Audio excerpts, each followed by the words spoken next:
Yeah, that one. And then go all the way down the Here you go, right? I think it's all for me to sign. I think I already signed, yeah. It's just Oh, the is back that I think page. it's all done now. Yeah, Oh, I don't think so. I mean, we already did that.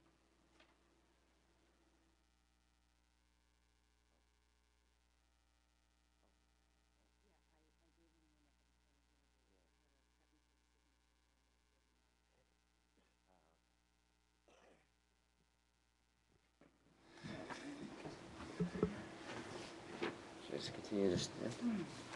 Yeah, I was going to. Are we ready? We are ready, and it is 7:31, so. Okay. Please join us at the flag salute. I pledge allegiance to the flag of the United States of America and to the republic for which it stands, one nation, under God, indivisible, with liberty and justice for all. Roll call, please.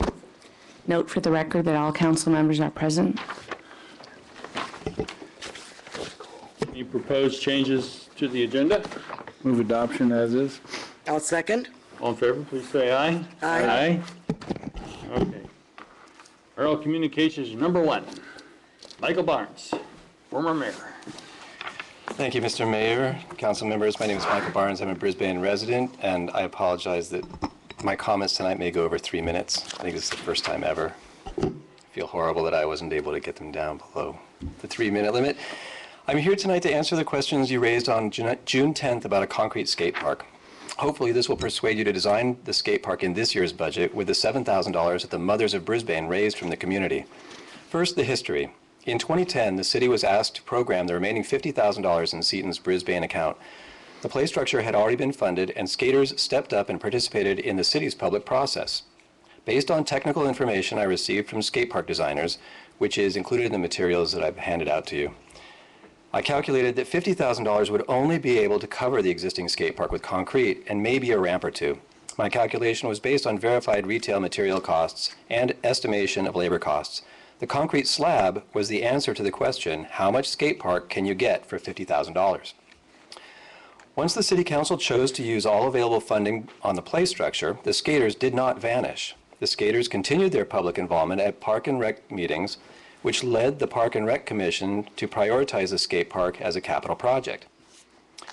It was the City Council subcommittee that prioritized Seaton grant funding expenditure. This may be what the mayor was thinking about in the June 10th meeting, about the prioritization of grant fund monies. The Park and Rec Commission has prioritized their potential capital projects with regard to importance. They are not responsible with identifying funding sources. That is the City Council's job. There were 4 main areas of confusion on the council regarding the skate park on June 10th. 1 was no good reason has been supplied for the concrete skate park. 2, the cost. 3, safety issues. And 4, a question about the lifespan of a skate park. Reasons for a concrete skate park. The Brisbane skaters and their parents sent you 10 emails in 2011 that became part of the successful skate park grant application to the Tony Hawk Foundation. Skaters also testified before the City Council and the Park and Rec Commission. It's disappointing to the skaters that you do not remember their testimony, but to summarize, 1, the existing skate park surface is very rough and dangerous. 2, the half-pipe screws are backing out and kids have been hurt by them. 3, with a smoother surface, skaters would skate more often and for longer duration at the skate park. 4, with a smoother skate park surface, skaters would not need to use the post office parking lot or industrial park locations. 5, a skate park motivates youth to exercise on their own, combating obesity. 6, skate park is the de facto social center for preteens and teens, including non-skaters, where they practice social intercourse without adult supervision. To see this, you can observe the full skate park during the upcoming concerts in the park. 7, preteens and teens can't drive themselves to recreational opportunities. They can walk themselves to the skate park. 8, 15 to 25% of all children skate, so that comes out to about 100 skaters in Brisbane. 9, the skate park is a safe place for beginner to intermediate skaters to learn how to skate. Parents from Daly City and San Francisco bring their children here to skate. The skate park, 10, sorry. The skate park is also used by BMX riders, scooters, inline skaters, tricycles, and young children learning how to ride bicycles. 11, improving the skate park would encourage more use in all these groups, just as improvement of the play structure has, and as skaters have testified. 12, most skaters are injured skating outside of skate parks. A concrete skate park would encourage more skating in a safer environment and less skating where skaters get hurt. And 13, you're closing the teen center, so you need to give those kids who go to the teen center a replacement. Teen center kids, I don't think, are the same kids who go to homework centers or go to school for after-school activities. So they go to the skate park, go to Julie's for junk food, and go to the library. And so by doing a study and coming up with a concept plan for a skate park, you're telling those skaters, or you're telling those teens, we're closing your teen center, which, by the way, I agree with, but we are still thinking about you, and we are still trying to provide for those activities that you value. This next big category is skate park costs. I've included an email that I received from a guy named Zach Wormhout, who is the son of the guy who started designing skate parks in California back in the 1970s. And he, in here you can see he estimates that for a 4,000 to 5,000 square foot skate park, you should be able to build it for about $125,000. He's a professional designer. He designed the Pacifica skate park and, I don't know, 50 or 100 other skate parks around the US. That's not a number that I would, bank on, but it's a good estimation when you were concerned about how much a skate park might cost. Skate park upkeep costs are small. Mostly it's graffiti abatement, being made out of concrete. There's not a lot of damage done to it. And requiring the community to fund a significant portion of the skate park, it's kind of like asking the swimmers to come up with $750,000 to build a swimming pool. And I'd ask you to remember that Joel Diaz has already donated over $6,000 worth of materials, and many in the community, like Miguel Rios, labored for weeks on building the half pipe. So there are many thousands of dollars of community-donated time and materials already in our existing skate park. And finally, the staff estimation, I think it was $145,000 to $200,000. I mean, that's in the ballpark. You could spend as much money as you want on a skate park. But I think, in that $150,000 neighborhood is probably a reasonable estimation. Another category that there was council concern on is safety of the skate park. So I've included data from the Consumer Protection Safety Council, which I believe is a Canadian organization. And they have data based on injuries per 100,000 participants. And that data shows that basketball is 10 times more dangerous than skateboarding. Baseball is over 5 times more dangerous than skateboarding, and soccer is 3 times more dangerous than skateboarding. An interesting note in that report was that irregular surfaces, like what we have in our existing skate park, the rough asphalt, those irregular surfaces account for over half of the skateboard falling injuries. And a great deal of the injuries actually happen outside of the skate park, as I mentioned earlier. There was also a question, I believe, from Council Member O'Connell about liability, and I've included Senate Bill 264, which is the making permanent of a 1998 bill that defined skateboarding as a hazardous recreational activity, and then limited the liability of jurisdictions for injuries in the skate park. You can find more information about this online, but the bill that I've placed here, it makes this exemption of liability permanent. And then there was a question about the lifespan of skate parks, that they are a kind of a niche activity, and what might we expect out of them? Would they go out of vogue? Well, Derby Skate Park in Santa Cruz was built by Zach Wormhout's father back in the mid-1970s. I want to say 1975, and it's still in use. I skated it last year with my son, and there are lots of people out there. It's just an old snake run. It's nothing fancy. The Palo Alto Skate Park has been in constant use for over 30 years. Again, neither of these things are anything special. They're just concrete forms in the ground that have been given to skaters, and skaters are still using them, even today. Alameda Skate Park is a great skate park. It was built by skaters, and I believe that one is over 20 years old, and it's really crowded when school's not in session. So these things have a long lifespan. And if you make it with good concrete, and again, I have the specifications for the concrete in the package that I've given you, you're going to get 20, 30 years out of it easy. The concrete they used over at Alameda was just sacks of concrete, and it's not in the greatest shape. It's 20 years old. If you use good concrete, you're probably going to get a longer lifespan out of it. In summary, if you program $7,000 for skate park design, I think it would be the best $7,000 you spend in this budget cycle. You have a community that has been asking for a concrete skate park. The community has raised money and built part of the existing skate park. The mob supports a concrete skate park. And as you close the teen center, having a community and skater-driven skate park design effort will demonstrate to the skaters that you still care about the teens and have been listening to what they've been telling you. I hope you use the $7,000 the mob raised to fund a design effort for the skate park.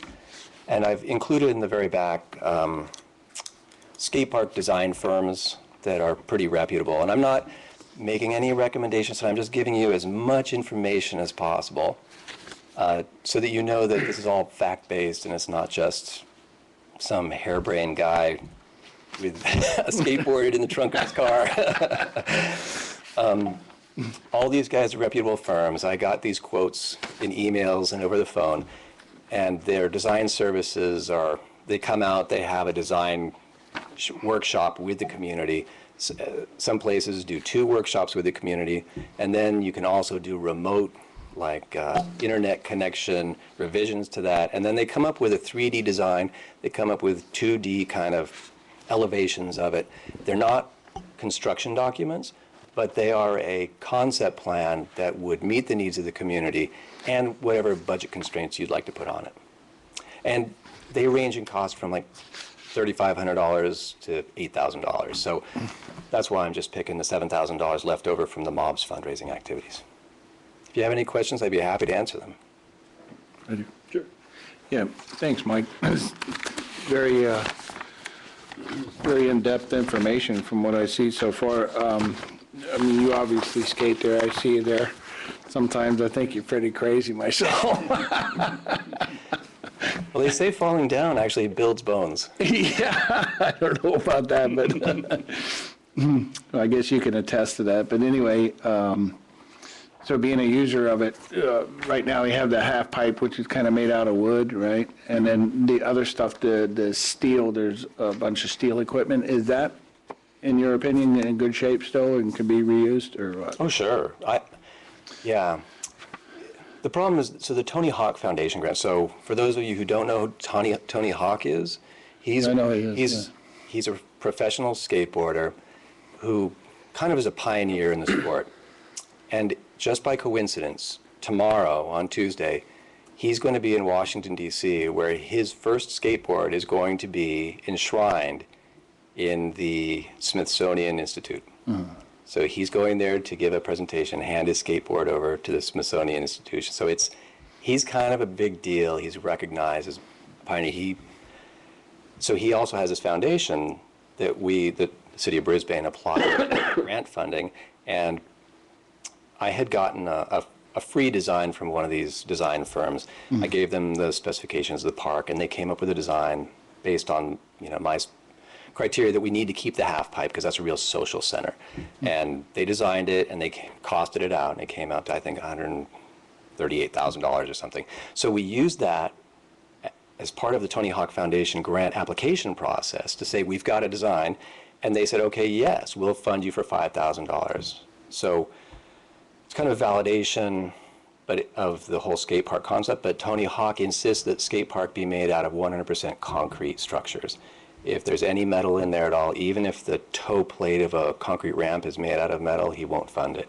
So it's his way of trying to promote the best kind of skate park experience he can. And I understand, I mean, we serve together in a council. I'm very sensitive to the budget situation. I'm not asking you guys to spend $150,000 out of the general fund.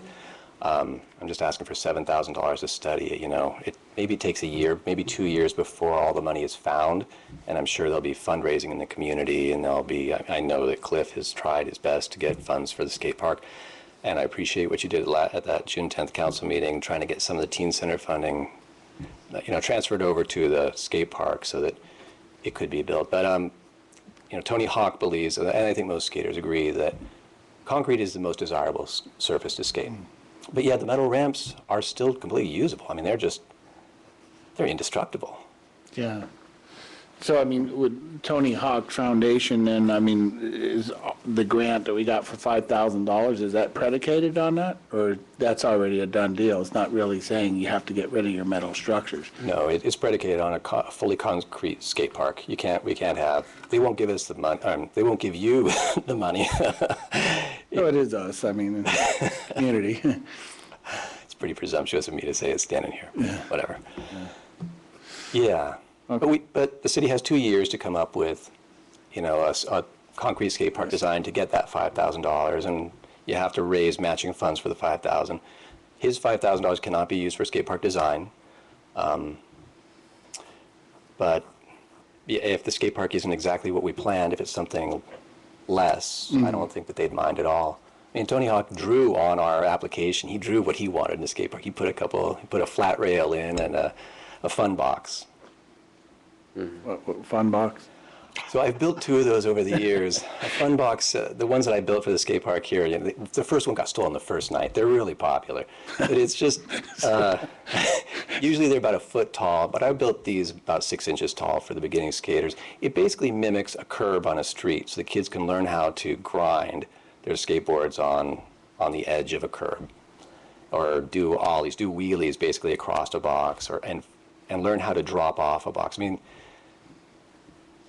that's good, the police chief's not here. So I was over at the post office. This is being recorded. Well, anyway, I really hurt myself going off a 6-inch curb, just trying to drop off the thing. It was like going ice skating and have your feet come out from under you, and you're looking up at your skates up at the ceiling. The same thing happened to me. So it's nice to have something like that in a skate park in that controlled environment. So I built a couple of those fun boxes. It's just a box. Yeah. Okay. Other questions? Jerry? I asked a question. Terry? Go ahead. All right. Thanks, Mike. Let's see. And the reasons for a concrete skate park, and I'm glad you listed the reasons. It creates a good base for why that's an important asset in the community. But I wanted to talk to you about, say on number 10, having it be for mixed use, so having BMX riders in there when kids are riding skateboards. I don't know, it doesn't seem like bicycles and skateboards should be mixing at the same time, because here we have this facility that is not monitored. So It's reality. I mean, I agree with you. So San Jose skate park at Lake Cunningham is regulated. They have hours for skaters, they have hours for BMX, they have mixed hours, but then they segregate them by which part of the park they're in. So Lake Cunningham is down by Raging Waters in San Jose, and the skate park is 66,000 square feet. And so, yeah, they have through the years recognized that it's kind of tough. My son got blasted by a BMX rider at Plata Arroyo in San Jose. We used to go down there quite a bit. So yeah, there is a danger. But one of the things I discovered about skate parks that I never knew until my son started skating was that they all care about each other. And it's intergenerational, and it's across BMX, scooter, bicycle. I mean, or skateboard. At Alameda, you have the same kind of conflict. There's bicycles going through there, BMX guys coming out as well as skateboards. But in these facilities, it's these action sports things, people get slammed on concrete and everybody feels the pain. Everybody has to pay those same dues, and so they all are kind of sympathetic to each other. Looking at it from the outside, you'd never know it. But if you spend time in the skate park, the first few times we went down to Redwood City skate park, and my son would just fall on his own just because he was learning how to skate. Guys 18 years old would roll up and ask him if he was okay. And they had nothing to do with it. It's really unusual. It's nice. And the guy that slammed my son at Plata Arroyo, he stopped. He apologized. He was like, man, I didn't see you. Sorry. It's a hazard. Not like football, huh?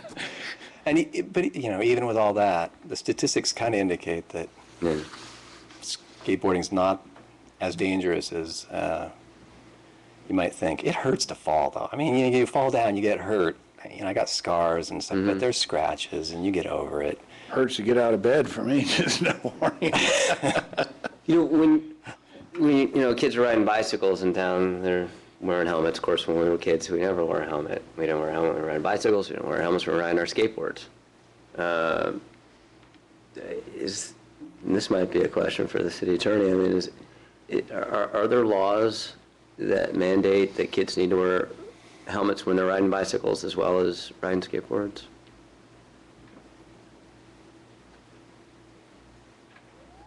Councilmember,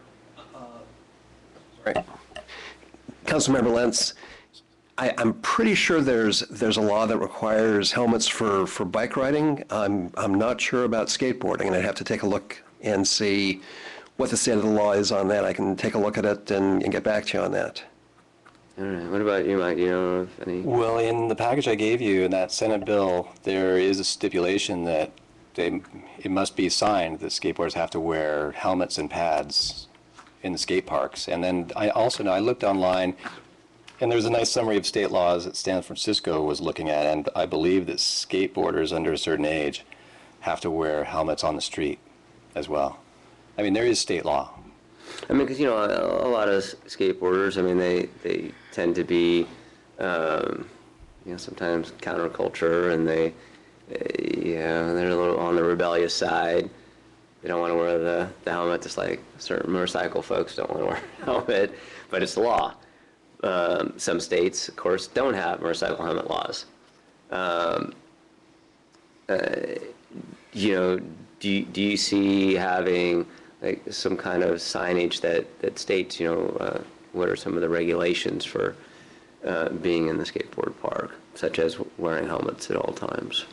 Well, you're required by the state law to have that signage in order to qualify for the exemption from liability. I think it's in the package I gave you, and you actually have a sign in the skate park now. And does it say that? Yeah. Okay. So you're covered. All right. It's just that their heads aren't covered. Yeah, okay. And then, let's see, in your thing here, you talked about Foster City being a good example of a fun skate park in a small space. How do the two spaces compare with each other? Yeah, actually, Wormhout said that. And I think that the skate park in Foster City is, I want to say it's 7,000 square feet, but I could be wrong. I looked it up. That skate park cost about $380,000 to build. I mean, it came in under budget, but they have colored concrete down there. It's a great skate park. I mean, you talk to your recreation supervisors, and they went down and visited. I don't know if they testified here, but they went down and visited the teen center that they built down there for $4 million. And the teen center sits right out in front of or behind the skate park, and the skate park was $384,000. I think that the average attendance in their teen center is like 4 kids a day, and their average attendance out in the skate park is 70. So something crazy like that. So it's a nice little skate park. Okay, so 300,000. Yeah, I wouldn't. We're not. That's not what I'm asking for. No, I know. It's good to just have the information. I think I provided that information to the council last year. I can easily find it. I've got it in my skateboard file. Yeah.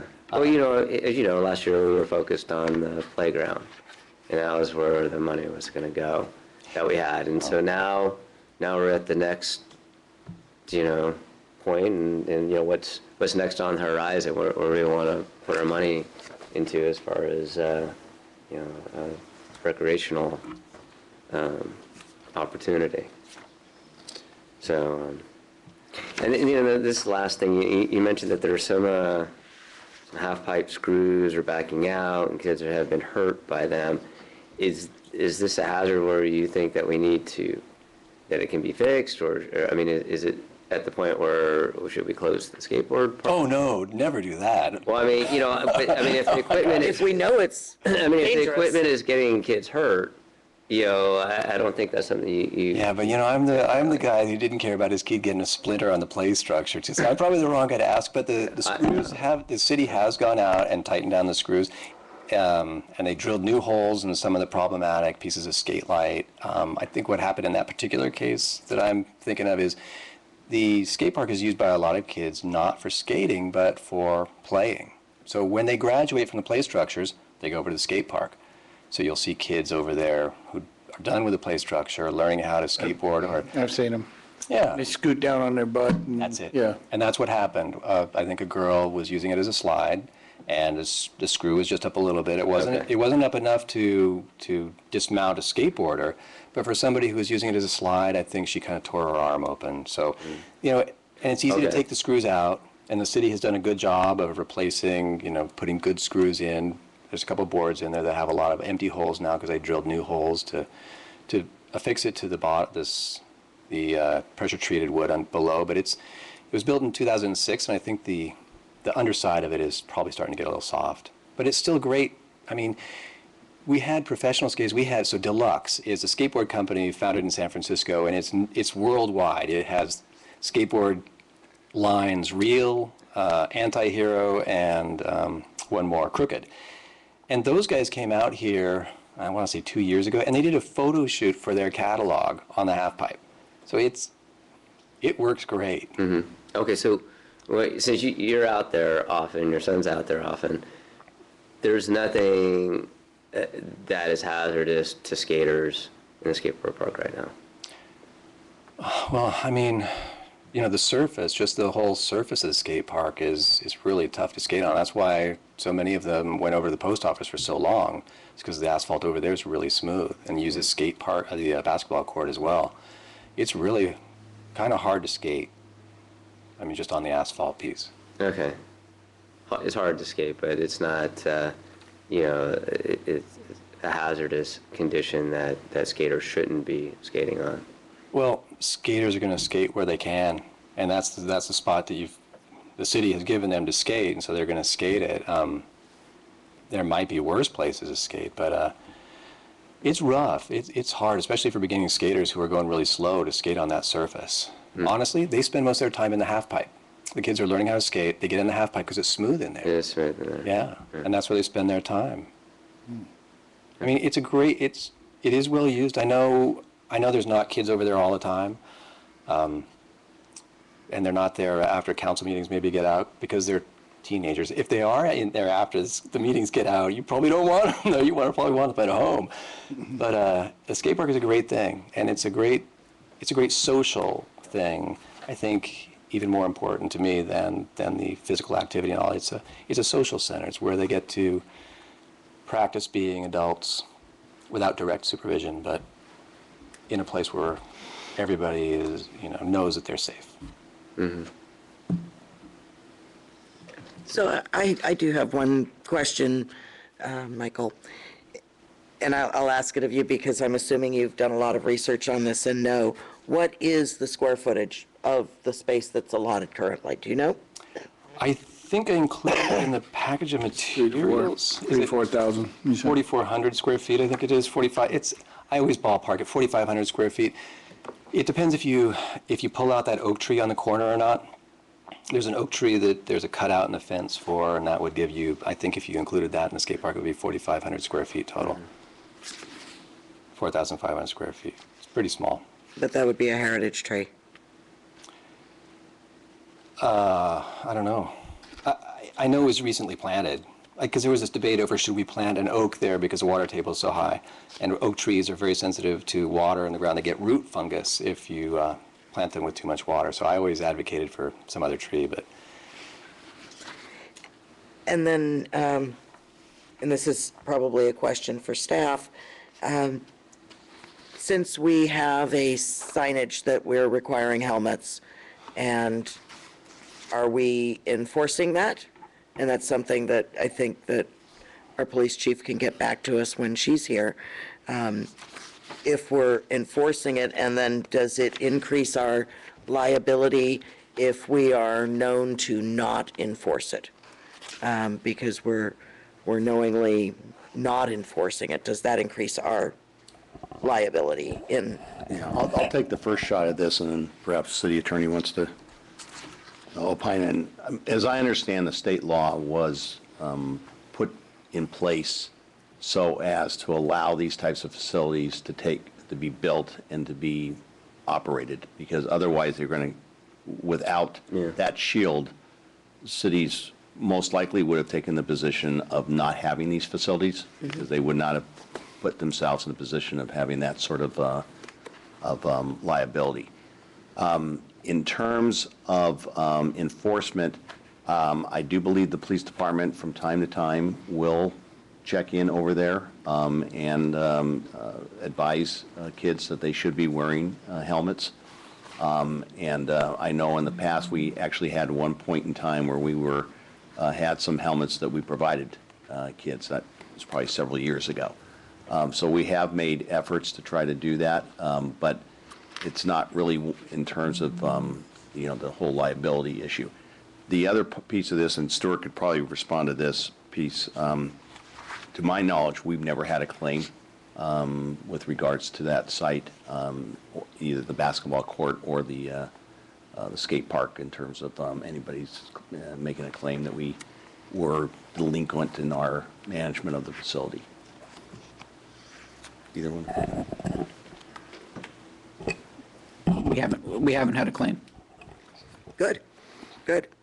And getting back to you on the question of the state law and helmet requirements for skateboard parks, I have had a chance to do research on it quickly, and it turns out that the same state law that requires that you wear helmets for bicycling requires that if you're under the age of 18, you're supposed to wear a helmet for skateboarding. However, apparently the law is so widely not complied with that when they contacted, in this particular article, a spokesperson for the Department of Motor Vehicles, the spokesperson was not aware that the law covered helmets for skateboarding parks, and it was news to them.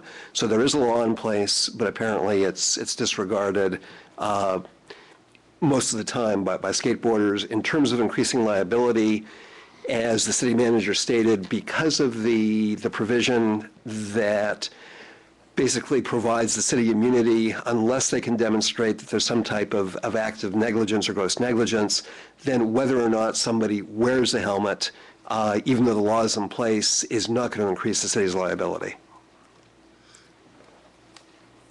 Good, thank you. Thank you, Michael. Great, thank you very much. I'm sorry to have taken so much of your time tonight. No, very interesting. Thank you. I actually had a question for staff too. Stuart, so the $7,000 that Michael was referring to, that's from the excess from the playground.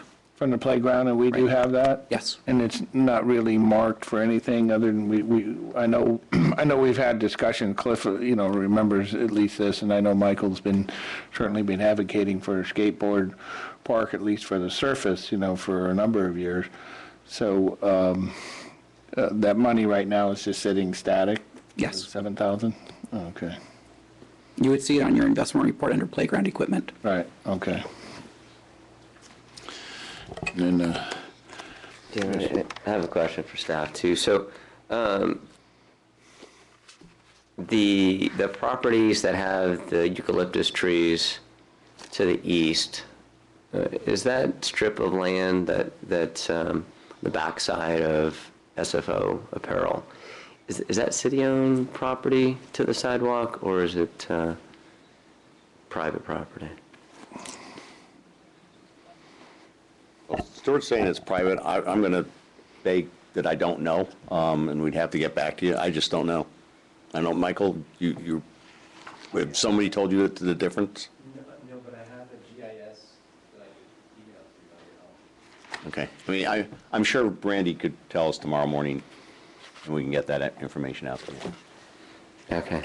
Is that something you think that would be to increase the size of the skate park or to get granted access? Is that why you're asking? Well, yeah, just, kind of thinking it through, and, it might be nice if there was a small area for the little ones to learn how to skate, and if we made a little, a little area that could, kind of like how, looking at the playground, trying to find a place that's for the for the smaller ones to play so they don't get run over by the bigger kids. And I think that's something that the Park and Rec Commission has been thinking about. And so, just looking at options. So, I think whatever we build out there, that, if that is what we choose to do, that it has the capabilities to be expanded if by chance we if those properties are redeveloped, right? Because the way that it's structured right now, the city would receive 25% of those properties for public space. And so if the skateboard park is very popular and that is something that we might want to expand later, it'd be nice to know that any design that is created now has the capabilities to expand in the future if that, is the wishes of the community. Sometimes, you build things and you go, damn, I wish we would have, now we've built this thing and it's solid and we're not going any farther than what we have. It's nice to know that you have those options at hand.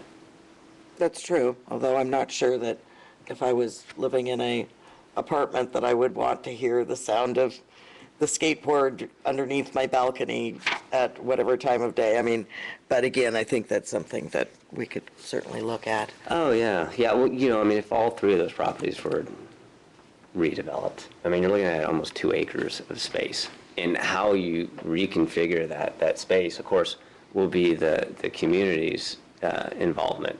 And who knows, maybe where the skateboard park is, there aren't apartments there, just because you have another public use in that public space. So. Just one word about the nature of the skate park and who it serves. I think the skateboarding community in Brisbane is unanimous in that it should really be for beginning skaters to intermediate skaters. Adults, experts, pros can still use it, but I think Brisbane doesn't have so many skaters that we really need a huge skate park. And my son, anyway, from my experience with him, he wanted to be with the big boys. When you get to be 8 years old, 10 years old, you want to hang with older guys. Just kind of how kids are. And so for him to he wouldn't have liked a segregated area for little kids, because when you get into skateboarding, you think you're a big kid doing big kid stuff. No, for sure. And also, yeah. if you build a bigger skate park, you're not going to help the local skaters as much as you're going to bring in people from outside of Brisbane. You'll turn it into a regional thing. If it's 4,500 square feet, it's local, and then you'll get beginners from Daly City and San Francisco coming in.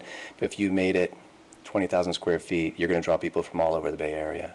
Yeah, I know, and I've heard that argument, before, and I hear what you're saying. It's a good argument. And so, don't dismiss it. Yeah, I'm not dismissing it, So, in fact, I'm having a conversation here with the council.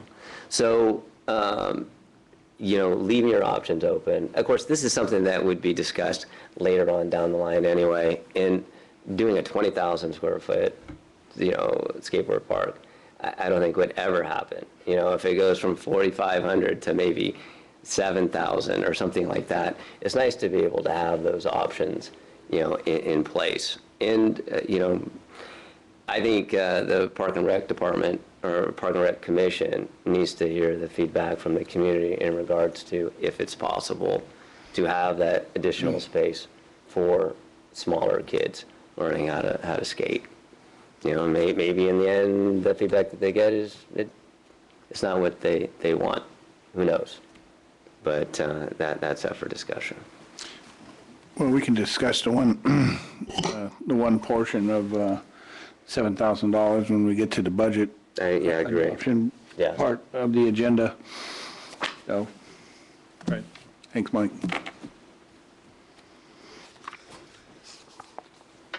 Okay. All right. Having no other request for oral communications? Move on to the consent calendar. Move approval of item A, monthly investment report. Is there a second? Second. All in favor, please say aye. Aye. Aye. Okay. Now we have old business, the final stage of the history book, which we've been trying to get on the agenda for God knows how many times. I guess the city manager is going to take us through it, right? I am. I will. So at the last time that we met on this item in April, the council requested that we come back with some quotes for 1,000 and 2,000 color copies. That would also include the printing, obviously, and also the shipping. So we now have 5 different quotes. The one from Arthur Court's Printers has 2 different ways in which the books can be shipped. One is called loose freight, which essentially is it will come when it is there is space available, and it is the least expensive manner in which to ship. That would be coming from China. We could do DHL from China, but as you see, that's about another $13,000 in expense, so that's significantly more.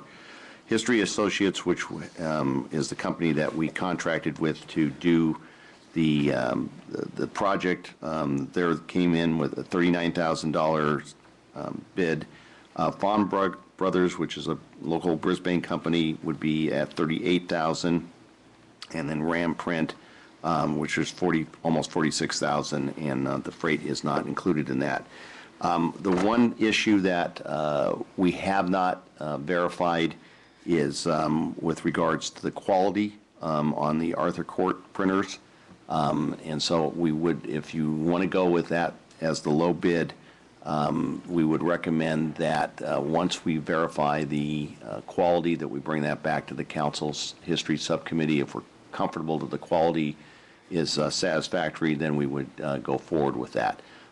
If you don't want to go with them for whatever reason, then we can have a discussion about what other bid you want to move forward with. I'm prepared to answer any other questions you have with regards to this. And we have indicated, I think, that we had a certain amount of this in the budget for this upcoming year, and depending on tonight's action, we would put the remainder in the budget for 2013-14. Remind me, I'm looking for it. Where at in the budget do we have it again? Because I lost. I think it's in central services at 38,000. 38,000. It is, I looked under Central central services, yeah.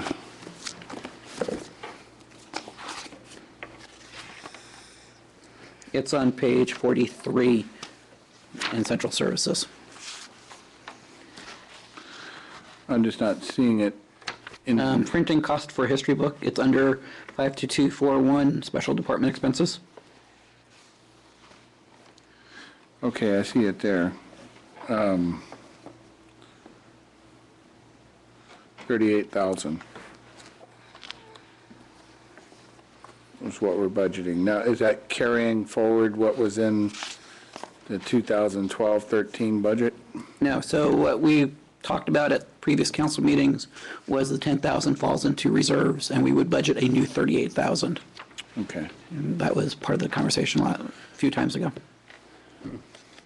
Well, I have my druthers. Yeah, I have a couple of questions Okay. before we do our druthers. Do we have any idea the time frame on this so-called loose freight? Are we talking 1 or 2 months longer, or 3 months longer, or what are we talking about? I don't think we've really been able to tie that down, and as I understand it, it's just as space is available. Unless you know anything further. And the courts I mean, they've obviously used these printers before, and I would suspect that they probably took advantage of this option because it's a heck of a lot cheaper. Right. Well, the courts use their own freight container from Okay. China. So they put it in that. So they put it in their own container. Okay, so they've never used the loose freight then? No, I mean, so this is just basically, as Clay said, whenever there is space available for this size of a box to come over. But we don't have any estimate of what kind of time frame we're talking about. Yeah. No, although, I mean, it would seem that the amount of space we're talking about is not huge. So I'd be surprised if it was a real long period of time, but it could be It could be 2 to 3 months. 2-3 months, yeah. Yeah. Can I make a comment? Sure. In the past, I've shipped cars to Malaysia, and I've shipped them through DHL and different methods. And we would, if you schedule it and you pay top dollar, which is usually about double to triple the price, you know it's getting on flight within 3 days of being arrived and cleared through customs. If you go the loose freight route when they've got room, and this is for something the size of an automobile, it was maybe 2 weeks before it got on the plane or on the freight. So it wasn't a big deal in most of the time for us, unless the person we were, and it was one person we dealt with shipping, and if he wanted his car by a certain date to be able to drive, then we would charge him accordingly. But it wasn't, in the context that I've done it in, it wasn't, that you're not going to see your product for 2 months or 3 months, or they're just going to let it sit there and rot on the docks or in the airport. It's just that when they don't have someone who's willing to pay top dollar, yours is the next in line. So I would certainly, for the price difference, consider that. So it doesn't concern you. Okay. I mean, it doesn't concern me, and I don't think that, once we have this printed, it's going to be with us for, Right. Long time. what was the other one? It's been around for the last 10 years, or, printed for the last 10 years, and we're still using that stock. So for the price difference, I would not have that concern that we would never see it. I was just trying to get a read on, what this actually meant. What about insurance? The reason I think about insurance is that I'm aware of containers that have sometime been dropped in the water and it's all gone. And so suppose that happens. We'd have to check into that. I'm not aware that there's any insurance cost in this, and it may be embedded in the cost. I don't know. We'll just have to check on that. Yeah, I would say ours, of course, responsible. I mean, if I'm doing something for somebody. No, you mean their shipper, their printer. No. We are not going through Arthur Court for this. We would work directly with the printer. Oh, okay. Yeah, they just gave us okay. the name. All right. I because apologize for that. They wouldn't actually be the subcontractor. Oh, okay. I thought they were brokering. No. We knew that they had gotten some really good prices because we had done some other stuff with them in the past. Gotcha. Oh, okay. So I they're passing apologize. on one of their suppliers to us. We did the native plants with them. I Got think. you. Right. Yeah, you definitely need to have the examples of their printing. Right. And, a lot of these companies, they will ask for a deposit, but you only pay when you receive the goods. So, the balance. And again, with the shipping that I did, there is an inherent price in the shipping that is already figured in as a fixed cost at a percentage that goes into that shipping bill that comes as insurance. So just because you put it on the plane doesn't mean you paid for it. Yes. Right. And of course, you can get an example of the quality of their work, but that isn't an example of what the book's going to look like. And someone could goof up in the printing of the book, too. And so, I think if we're going this route, Oh, wait a minute, we're not. I'm not there yet. No, I'm saying if we go this route, you're saving a significant amount of money.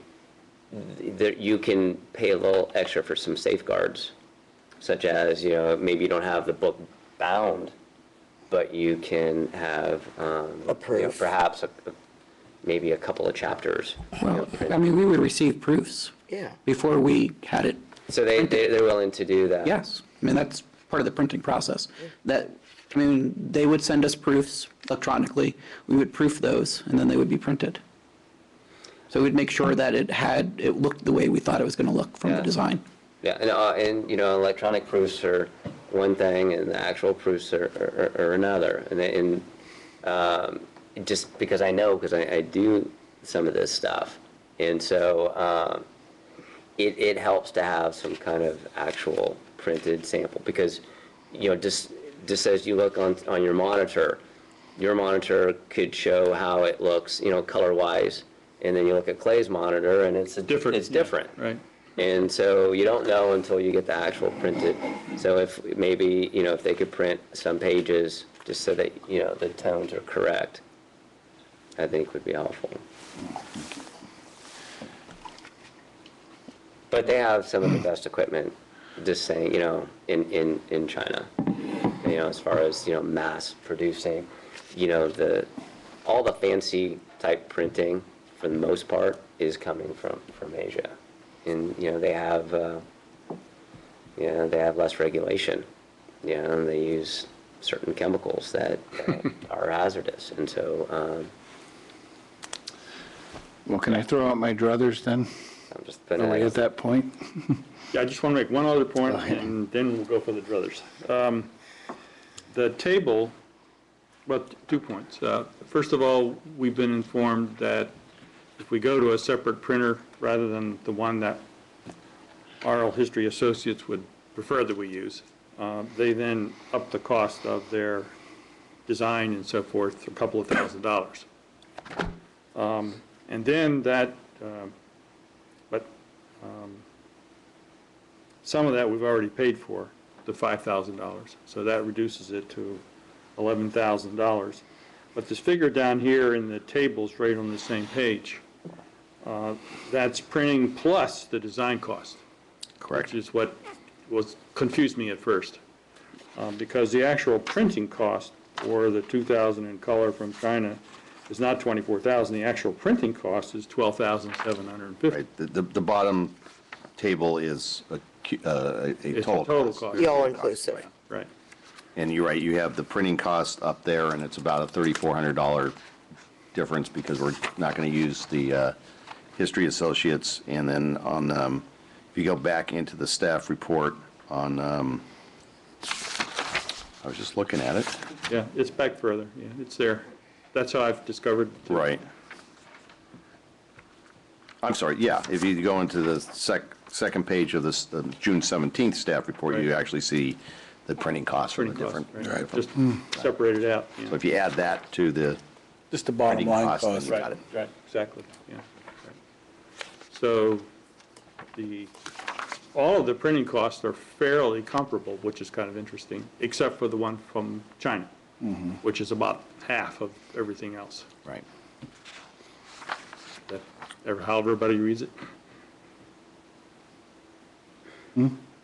Yeah, Yeah, okay, yeah, they're, I certainly view it that way. yeah, okay. But then, if we go that way, then Cliff feels that it's very important that we actually see hard copy proof. You're suggesting? Yeah. Okay, Clark, druthers. Well, druthers, I mean, this being Brisbane history, my druther is, I'd go with the Fong brothers.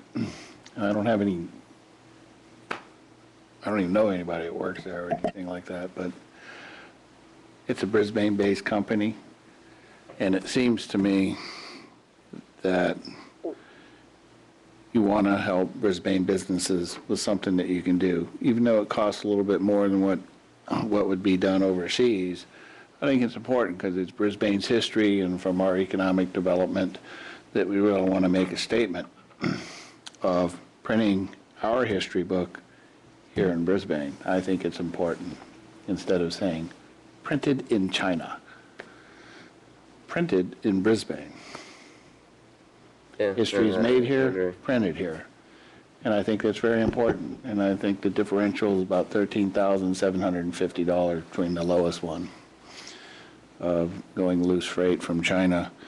And as you know, Ray, when we did those ones, they weren't really high def on the native plants that we had printed there. And, there are some color issues and, These were printed in China.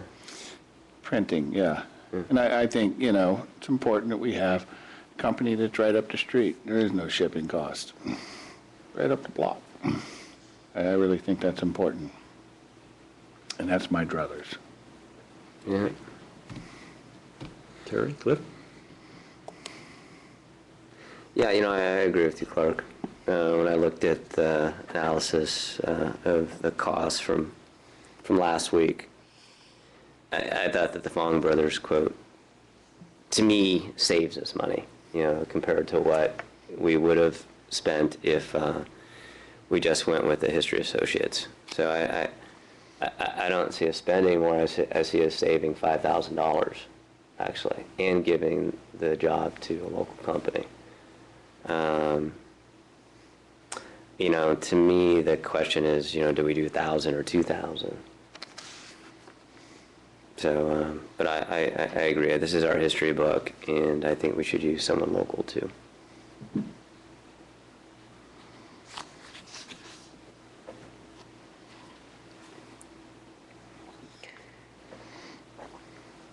Well, I think it'd be great if we could do something local. It does bring the price up really, really expensive. I mean, for this book, you know, it brings it up to $20 each book.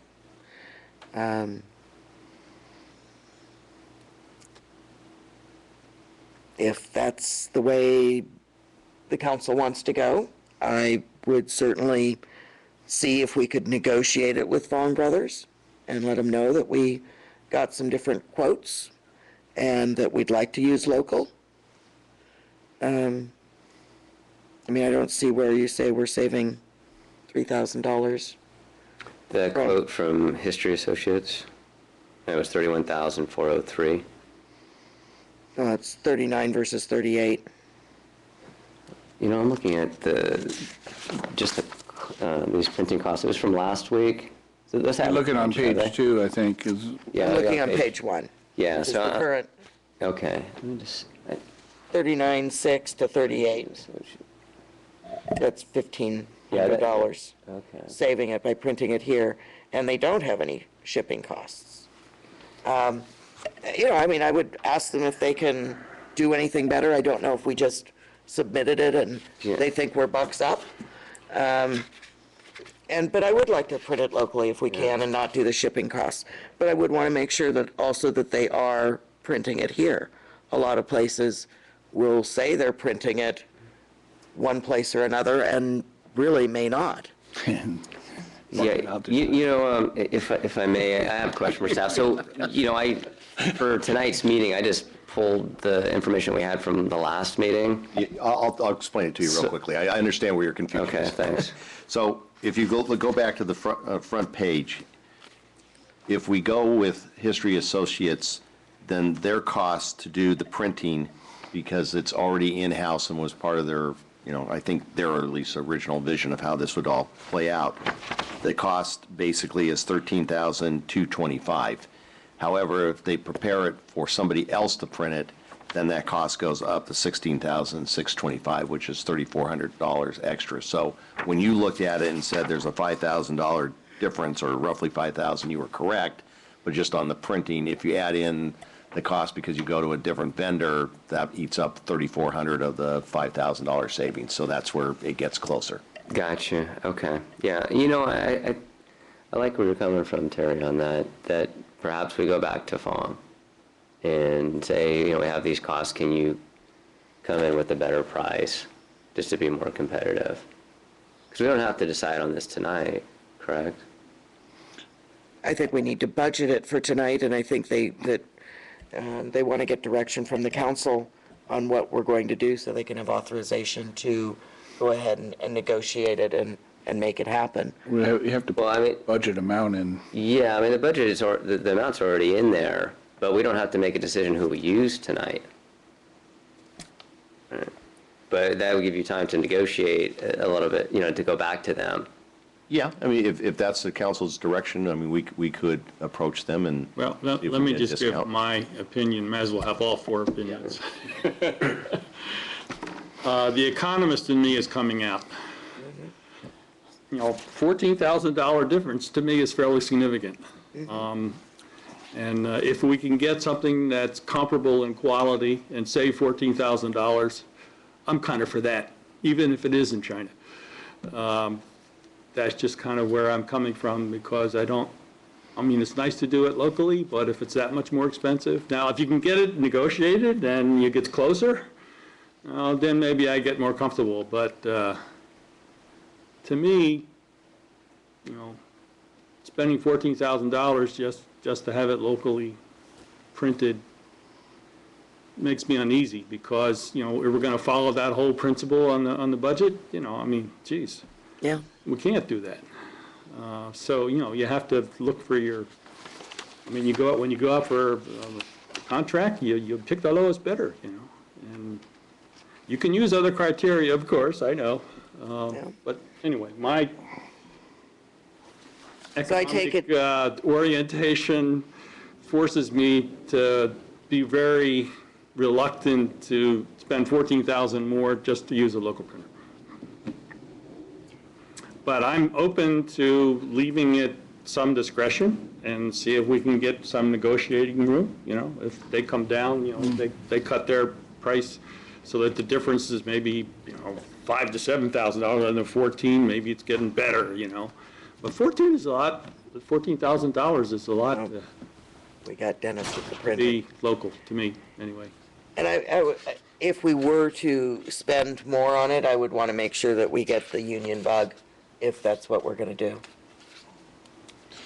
Yeah, I agree with your logic, Ray, if it were standard contracts, but this is our 25-year history book. Yeah, I know. And that's where I vary from it. That's Yeah. where I demark from it, It's just that one I disagree on. That one I'm willing to go local, but I agree with what Terry's saying, is we look at, maybe negotiating the price down and seeing what we can get, with them. But for this particular case, I'd prefer not to have our 25-year or 50-year history book printed in China if we can have it printed in Brisbane. And If we can, and it's it's not a feasible. construction job. You know what I mean? It's not, a regular, to me, it's not a regular bid. This is more of a statement. And I think, we have to kind of develop some kind of consistency on our statements of what we do. And in this case, it may cost a little bit more, but I think it's a solid statement to our commitment to our business community and our people in the community, so. Yes. You're right, Ray, in regards to, trying to get the best price. And I think we agree that it should go back to the negotiating table with the Fong brothers to try and get that price down. I'm sure there's going to be some room in there. It definitely won't come down to the $12,750. No, they can't match. And could they knock off $7,000 or have it be $7,000? I'm not. Coming down $7,000, I'm not sure. When you're, of course, as when you're dealing with a country like China, you don't know who the workers are and how they're getting paid and things like that. And we know we live in the Bay Area, and it's expensive to live and work in the Bay Area. But we also have to try and support our local businesses too. But we know that, if we had, say, a construction project, we put it out to bid and we're able to reduce or give a little extra bonus to reduce the bid of a local contractor as compared to, an outside contractor on a project, it's not as significant as this. This is a much larger gap. But Mr. Mayor, Ram Print, where are they located? Do you have any idea? Because it just says freight not included, and I just didn't know if we had tried anywhere else local that wouldn't have freight charges. I know that when I've had things printed and it was printed Union in Daly City, it was a different price than somebody who's printing in San Leandro or printing here in Brisbane. And so I mean, I see where we have, you know, really wide variance on printing costs, so I don't know how much fluff is in any of that. I know we reached out to a number of companies in the Bay Area and in the North Bay, and this is what we got back in terms of interest. Yeah, and I think Terry's point too, to make sure it's printed here locally too, is important too, to ask that question. You know, I think, Because they could be farming it out too. yeah, I know, that's what I mean. It'd be kind of ludicrous if they go, well, we sent it to China. Yeah. Just tack on a percentage.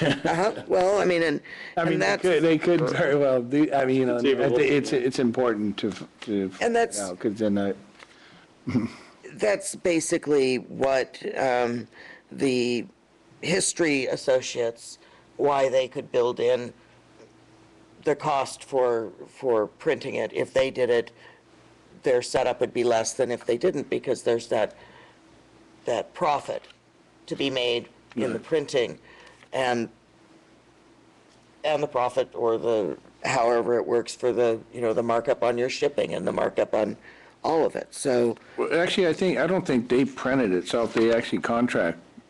right, but if they weren't getting a cut of it, they wouldn't reduce their prices. Right. That's right. They're expecting to get that profit. Right. Right. I mean, They're adding that up on the, Yeah. which is, you know, that's understandable, you know, I mean. it is, you make Got a it lot- one way or another. I mean, that's how business is. Yeah. But if there's more, you know, that if there's something better we can do, and to make sure that, you know, it is being locally printed, it is union printed, and it is, then I can see having a value added to it as far as the cost. But I would want to make sure of that. And again, I mean, paper's not paper. I mean, you can look at the 24-pound paper versus the 20-pound paper, and it's a real major difference when you get the quality of something. Yeah. It's like the yellow pages and you know, a slick glossy catalog. They're very different animals. So, you know, printing is not just printing is printing.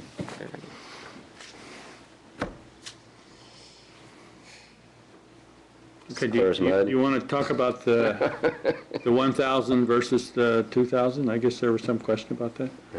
Well, how many did we get of the last 25 years? The first binding? Pretty sure we got 2,000. I don't know. Yeah, you know, I wasn't obviously here at the time, but I know we had a lot of them, so And we still have them. we still have a few, yeah. A couple of boxes, not that much. It's dwindling. Yeah. But, you know, I think it's important to realize that, you know, they are very expensive to produce. And I The think more you that produce at one time, the cheaper it the is. cheaper it is per, you know, because you've got the economy of scale. But, Certainly, I've been at 2,000 level the whole time because of that economy of scale, and it seems like that's a reasonable amount. That would, Because you got 25 years to pass it out. well, you know, if you really looked at it, that would cover all the households in Brisbane. If you really looked at it, you know, yes, from the amount of households we have, I mean, that's, I mean, it depends, and I brought this up when we first started talking about it, because the process had started before I came on board, certainly. That, you know, what was our expectations to do with these, and that, you know, you don't want it to be the disposable book that people get. I mean, it should be people who want it, or, you know, want to use it, that it should be. well, I'm not Because suggesting of- that you pass it out, like, you know, everybody gets one, absolutely not. I'm just saying that, you know, the book's special, just like the first one, because it really is our history, you know, to a certain degree. This is more of the political type history, but, you know. But I think we have, in the past, had periods when they were sold and council decided what the price was going to be and so forth, and then there were big special celebrations in which they were actually given out for free, so it's varied as to how we've treated the distribution. Which begs me to ask the question, David, did you get your 25-year anniversary? Not yet, but I'm looking forward to getting it. Still waiting for mine.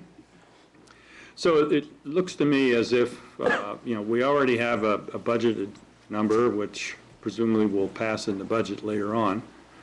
But so far as, selecting the printer, there's a little bit of leeway here that, the majority of the council seems to prefer local printer, but also they kind of like to see if there's some negotiation room, if they would be willing to bring it down a little, and also we want to make sure that it actually is printed in Brisbane. So those would kind of be the instructions if we pass that motion, I guess. Okay, I got it? Okay, would someone like to make that motion? Do we have anyone from the public that You want wanted to on this, speak? Dennis? Oh, sure, please. I'm sorry to be late and unprepared, but in watching you on television, I guess I have to open my big mouth. A little background on me, I'm a printer, a typesetter. Right, I remember. I started my own firm. I got a $50,000 loan from the Small Business Administration after 3 banks turned me down. That was the criteria back then in the 60s. I started an advertising typography, which is nothing more than the use of lettering and typefaces. I had the largest selection of typefaces this side of Los Angeles. We grew to be the largest typographer this side of Los Angeles. San Francisco, who I called mother, ended up being 24 hours. I had saturated San Francisco. I'm not patting myself on the back, these are facts. And it was a time to look at the new gadgetry, etc. And I ended up opening a shop in Palo Alto, 2 blocks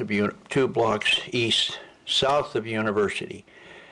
And I started doing all ads, brochures. If you got a new account, there's 3 ways to advertise it. It's television, radio, or print. Print was my end of it. And I ended up doing probably everything you ever saw for Apple.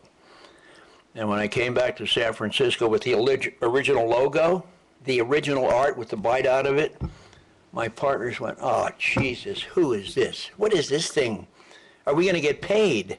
I said, don't worry, man. It's through Regis McKenna, who is a household name now. President of the United States stay in his home and mansion. So that's my background. I have seen more ads and done more annual reports, including Bank of America, for years. And these are 3 examples of our past. And this one, I'm almost through, but this one was done by a neighbor named Shoecraft. You may remember him, he ran for consul. Shoecraft, yeah. And he could be a unsociable, snotty, and he would ignore me and, trying to be I'm a people person. But I'll never forget one day he had a type cabinet, an old oak cabinet like you see in the movies, in his driveway. And I said, oh, where'd you get the type cabinet? Make a long story short, when he found out I was a typographer, oh, Dennis, geez, he couldn't do enough for me. But the classic was when he told me he paid a lot of money to take a class in typesetting, and it was taught by one of my employees, and it made it all worthwhile. He asked me to come in and look at his current project in his house. He wanted my opinion. I was flattered. But this is an example of his work. It's enough to give me a heart attack. And I would tell him to his face, and I probably did. So all I'm saying to you, please, please, please give a lot of thought to who your designer is, your graphic artist. And I'll be more than happy to throw my 2 cents worth in, but there's so much in a visual instantly. There's so much to the shape. This is horizontal, this is vertical. The quality of the stock can give it a reference of being rich in quality. In today's world, with all the soybean inks and all that we have, you might buy this book, put it on a shelf. 50 years from now, to give it to your grandchild, it'll be nothing but dust, because of the soybean inks. There's no longevity. The papers used are recycled, recycled, recycled, recycled, and they will crumble, as opposed to the old day of lampblack oil and parchment. So all I ask is, if what power you have over it, when you get some press sheets, and God, do that, have someone look over it. Is it a typeface that was chosen for legibility? The choice is this front cover. You can't see it, but in the red is what's known as reversed out and italic lettering. It's not readable, it's not legible, it's terrible for design. There's no balance to this. It's horrible. I don't even like to open it. So please, that's all I ask, is if it shouldn't cost anything to whoever the graphic designer is, if you have any control, try to find out which typefaces, what type of paper they have in mind. Are they going a horizontal, a vertical format, etc.? And if it costs a few dollars more to have a few extra pages, as opposed to jamming everything in on one, and that's all I'm here for. And but back to Apple, it dawned on me, and of course I put in all Macintosh computers and all the PR for Apple. One day it dawned on me, they're going to put me out of business worldwide, topographers. And it was one of the hardest things in my life to tell my 35 employees there's no future. I'd met their wife, they bought their first new car, because I used to throw 2 picnics a year. Anyway, it was the good, the bad, and the ugly. But really try to give some thought to quality, because we've lost that in today's world. It's, so anyway, thank you for the courtesy or listening to me. Okay. And good night and good luck. Good advice. Thank you. Thank you, Dennis. So I think the motion that we're considering is consistent with Dennis's recommendations. Because that's exactly what we want to do. We want to look over options. We want to check things out. And we're not going to approve the design until we look at it and like it. And we do want to specify, the quality of the stock and all that sort of thing. So Well, I think that's part of the process. I think that the graphic design, the layout, the typesetting, all that has been completed. Pretty much. Well, not the final stage. Yeah. That's what I mean, we must have given them- $7,000 is for. We must have given them parameters Yes. on what we wanted to see, and I mean, just to get a printing quote, what kind Right, of right. stock we wanted it on, and what kind of We have- ink, and what kind of quality. I mean, just to get a quote, we'd need to Yeah, have you have to done provide that. most of Right. that. And we, the subcommittee, Clark, but we were aware of the problems in the past, and we were not happy with the quality, in fact. And we did talk with Oral History Associates and mentioned our concerns, and they promised to do a much better job. And of course, the kinds of things they can do now, they couldn't even do, 25 or so years ago. So that they are aware of our concerns and the quality level that we're looking for. And so I think that's already somewhat clear in the documents we already have. And then they will do the final design and send it to us, and the proposal is that it will come to the subcommittee and we'll take a look at it and consult, and maybe we'll consult with Dennis. And, if we like it, then we go ahead. And then, of course, the other part of it is, where's it going to get printed? And Proof printing. you want to proof that too. You make sure that that quality is good too. Okay. That sums up my motion. 2,000 copies. Okay. Yes, that's where we broke off, is how many copies, and if we're going to do it, I think we do want to do 2,000 copies. It's just, I'm sort of stunned at the cost. So is that a second? Yes, that was a second, Okay.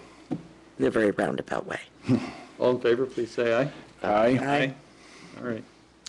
So we'll aim to try to bring this back at your next meeting. In August. Or July. Well, we'll be talking We'll about talk that about later. that later, yeah. Oh, no. We got a problem, yeah. We'll talk about it. Comes later. Hope it's with 3.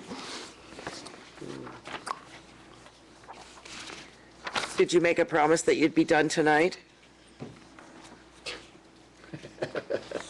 It's up to you. Thank you. 25 years, it shows. I went with my non-mortician's outfit today. I can see that. What do you think? You went with your, good. you went with Nice. Color? Blue tie, I like it. finance director You're pretty suit. dapper there, Purple Stuart. tie, nice haircut. Got a nice shine on the, you know. Oh, it's because I don't have makeup. How much you pay for the haircut? $2. What do you think? It's our finance. I asked them to cut. I asked them to pay by hair that they cut, by volume. Polish it up. Ask the economist if he's happy with that. $2 haircut. Pay by volume, I thought. Got his money's worth. Thank you. Okay. So, I've outlasted my entire staff, as you can tell. So, we go over the budget for the finance department and the others that I'm responsible for. Change in personnel costs are due to shifts of employees to other areas that we have talked about in the past. Is this on your screen? Sherry gonna pull? No, No. we don't have it on our screen yet. She's booting, I think. No. No, Not on our screens, no. It's behind us. it is behind us. I can stand over there. There it is. There it is. Okay. So for finance department, the major change in personnel costs is that we've shifted a number of employees to other areas that we've talked about in the past. We've upgraded the management analyst position to a senior analyst in charge of citizen engagement. The person has been doing a lot more high-level work with engaging populace, as well as dealing with everything that we do, that we engage the public in. So the information on the internet, information, we just have dealing with Facebook. She's dealt with various projects like the playground. She's dealt with the farmers market. In the past, excuse me, the farmers market was a Fred Smith, an assistant to the city manager kind of project. So we've upgraded that position, and then we've also talked in the capital projects about adding $30,000 for the consultant to assist in determining new computer system. And I'm losing my voice, sorry. Sure. I don't know if that's going to help. I'm choked up by this. Yeah. So, Finally got to me. it's a very emotional subject matter. It is. For human resources, we have a new office position included in the budget. This is due to the fact that our principal analyst's time is split between HR and general city issues such as tree permits, garbage franchise, airport noise, transportation issues, history book, other special projects. Also, with the Affordable Care Act, we have an increased level of monitoring and record-keeping requirements. So we need additional support there. We also have, thanks. We also have additional money for a personnel review, rules and regulation review. This is a periodic review that we need to do to ensure compliance with the latest laws, as well as dealing with the Affordable Care Act, making sure that whatever impact that has on our part-time rules and our part-time employees is covered. So explain how this is going to be done in terms of the allocation of responsibility between these people? Sure. So the office position, the new office position would do a lot of the clerical type of work. So dealing with the PAFs, which are personal action forms, dealing with our distributing, filling out the requests for the medical reimbursements, making sure that our evaluations are being done timely, making sure that we have the information we need for the IRS audit for the Affordable Care Act. So the more the administrative clerical type of work would go from our principal analyst to a lower level office position. And how much time? We're looking at a full-time position. Full-time position? Right, we used to have a half-time position. Right. And with the additional, and what we're finding is that we're having a backlog of work that's just not getting done. We're basically adding an additional half-time to make. From what we had 2 years Yeah, ago, yes, full-time position. yes. Okay.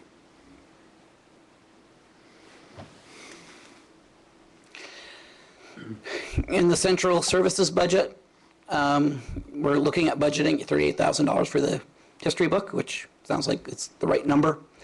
Also, we're recommending adding $5,000 for maintenance of city-owned property and visitation, which is not included in the budget, but we would suggest adding that to the budget, maintaining what used to be the five-star cafe. For the city attorney, we're budgeting $190,000 for the contract.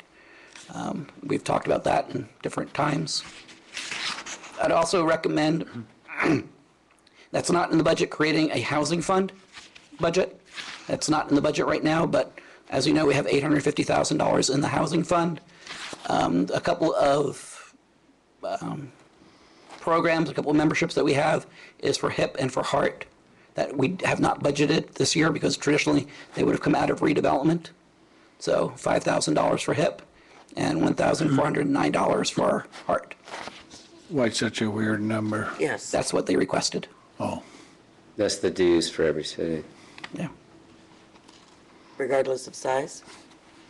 I believe so. Yeah. Stuart, we talked a little bit about, the money that we did receive, the one-time fund, and we put that came from the housing authority, from the redevelopment, then went to the state, then went to the county, and then the county then gave it to all the cities, and our cut was 300 or About something. 300,000. Okay, and then we put that money into the general fund. Correct. And we talked a little bit about, where we should put that money, if that is the appropriate place for it, or should we put it into the housing fund with the 800 or so thousand that we received, that we paid into when we purchased the five-star cafe. So can you, Stuart, give pros and cons for, doing that, leaving it, or putting it into the housing fund? Sure. I mean, the benefit of putting it into the housing fund would be, you have a commitment that it's going to be used for housing. If there are other agencies that are looking to partner with Brisbane, they would see that money being available. The benefit of keeping it in the general fund is it's at the discretion of the city council, so you could use it for whatever purpose you would like, be it housing, be it buying acres, putting it towards a skateboard park or whatever. I mean, keeping it in the general fund gives you the most flexibility because you can use it for whatever purpose you would like. Putting in the housing fund may send a signal to low-mod housing builders and low-mod housing groups to say that, we're serious about, we have a higher level of seriousness about getting something accomplished. Yeah, so it's such a bad thing. I mean, it seems like, the conversations that we've all had that were in support of affordable housing. So, Mr. Mayor, could I add something to this Yeah. conversation too? 'Cause Stuart and I have had this conversation. And this may be my paranoid side, but the state of California has already come through and rated the housing fund once. While I don't necessarily think they'll do it again, I would be loath to put money in the housing fund other than what we legally have to. And so when we sold the five-star cafe, we had to do. We had to do that. We had to put it in the housing fund. Now, whether or not you want to have you certainly can have the conversation about whether or not you want to take those funds at some point in the future and use them for affordable housing. That's perfectly fine. It's a policy decision for the council. But in terms of the accounting of it, I would strongly recommend that we keep it in the general fund so that we don't run into that problem. I'm just kind of curious, Clay. So if we did put it in the housing fund, do you have to then keep it there, or can you pull it back out again? Well, I think you start to run into some potential Right. problems, and certainly. So let me pick up on that thought. Yeah. So when the state redid its redevelopment law, they went back in time and said anything you did from a previous point in time forward would have to be reversed. So, I mean, you may be in the same situation for the housing fund. They may have put it back, they may be talking about it, you may change it, but the state law may go back prior to your change. Retroactive. So, I mean, that would be, if there's that concern. No, there's definitely that concern. No, absolutely. I mean, and I'm glad that you're bringing this to our attention. I mean, of course, it's up to the council's discretion if it wanted to take more money out of the reserves and put it in towards a housing project. I mean, that's her choice. I do like the commitment. When you put money into something, you're making a statement. But of course, you want to make sure that money is there for the purpose that you want, and there's the possibility that the state could come back and take that money. And so, I'm fine with just leaving it. Okay. Yeah, my sense is that at some point in the near future, we want to develop a housing policy for the city, which we don't really have now. And we have 2 potential properties for that. And we learned from this last time around that if you have a committed project that's already legally ongoing, generally speaking, you are protected. But if you just have money in a fund that's not committed to a specific project, it's not protected. And so, based on past legislative history anyway, my sense is that we develop our policy, our program, and what we want to do, and then we figure out how much it's going to cost, and then we try to get some contracts in, then we put the money in. Yeah. Yeah, I think if we're committed to that, I think Right. that's the prudent thing to do. Right, and- Sometimes with time, you forget that you put the money in there, that it came from your housing Right. authority, and Right. No, you're right about that. Well, we've kind of talked a little bit about doing some things with housing. This comes from the policy issue, not necessarily building housing or anything helping like that, people, but yeah. helping people. Right. Something else we who- can do. Yeah, Right. that, Exactly. could be financially strapped, that, we have a fund that, can help with that. And I Right. think that's important too, because, that's a community That value. would be a part of our plan. Yeah. Right. Definitely. More of a housing assistance rather than a housing construction. Right. Yeah. it depends. Construction takes millions, On the Yes. project. Yeah. Right. Yeah. But, I mean, that's where you partner with someone like Mid-Penn. Yeah. Right. Right. So just, There's 2 ways. to we do have some planning to do. Oh, yeah. Definitely. Sorry, Stuart. That's okay. So that's takes care of all the departments in the budget. Well, I wanted to ask the central services, there's one thing here that's puzzling to me. Okay. It's a small little item, but Council of Cities, I'm on page 42. Just going through his slide, or no? No, this is in the book, Oh, okay. under central services. Okay. And the Council of Cities, we've been paying $100 a year, and then all of a sudden it goes Central down to services. 0. Oh, I have an answer to that. Oh, okay. Stuart, I may not even have told you this, but we were going to take that out because we knew that we weren't paying $100 to the Council of Cities. We pay that for dinners under another budget. But I did recently get a bill for the League of Cities, $100 annual something, and I think that that's what that money was for. So we're not quite sure why that $100 was there, but I think we've figured it out. So you might want to, it doesn't have to be in that category. Relabel it, League of Cities? Yeah, we could relabel it, League of Cities.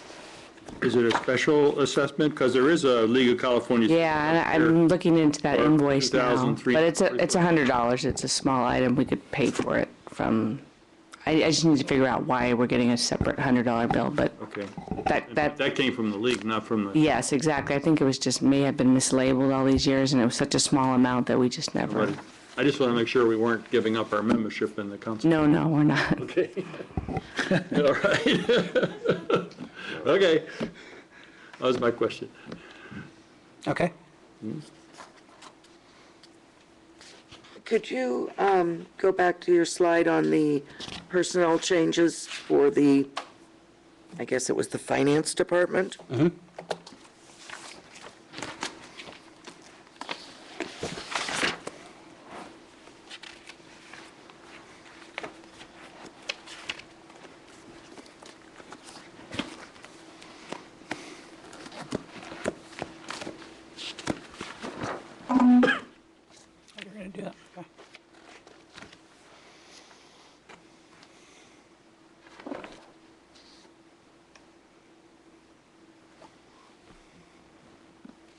I'm reliving my last month.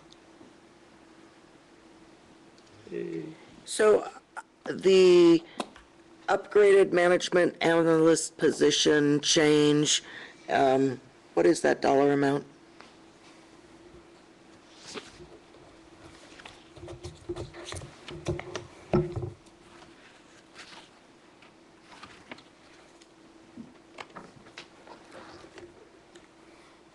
And it's under the finance department budget, Correct. or is it a split? No, well, it's split. So, I mean, if you look on page 21 of the budget, In in the very front, under the personnel allocations, you see the senior management analyst. No, I haven't, not under, Yes, under what tab? Under personnel. Personnel, it's right in the middle, Personnel of page allocations. 21. middle of the Page 21, page. yeah. And then you have, Right in the middle.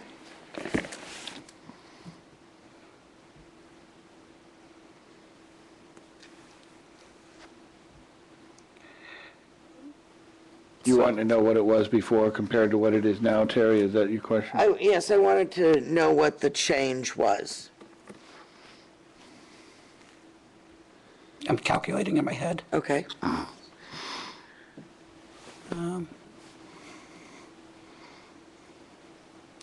Probably about $9,000 to $10,000 a year.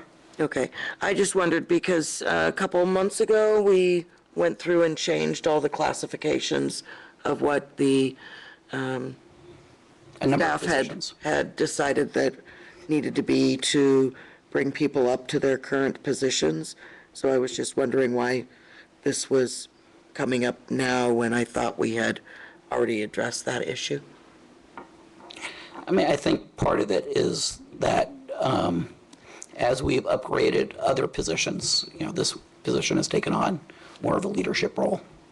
So even in the last 6 months, this person has taken on more of a leadership role.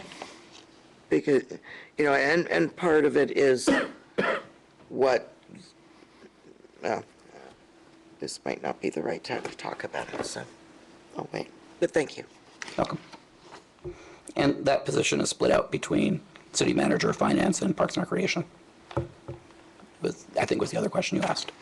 Okay, but the overall, the total is about 10,000. Correct. Thank you. Welcome.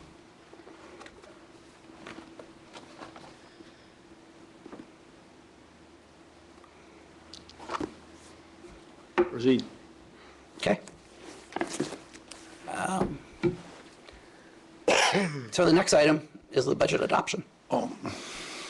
Just one thing on that page, the part-time clerical HR is no longer part-time, right? It'd be full-time? Correct. Okay, so that change is going to be made? Correct. Okay, because the fourth one down, it says part-time. And the salary reflects. That's a full-time salary. Yeah, okay.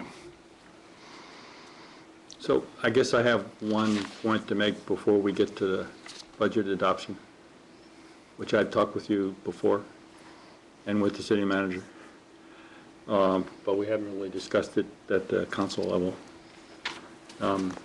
And we're going to talk more about this later in the agenda, but this is a budget item.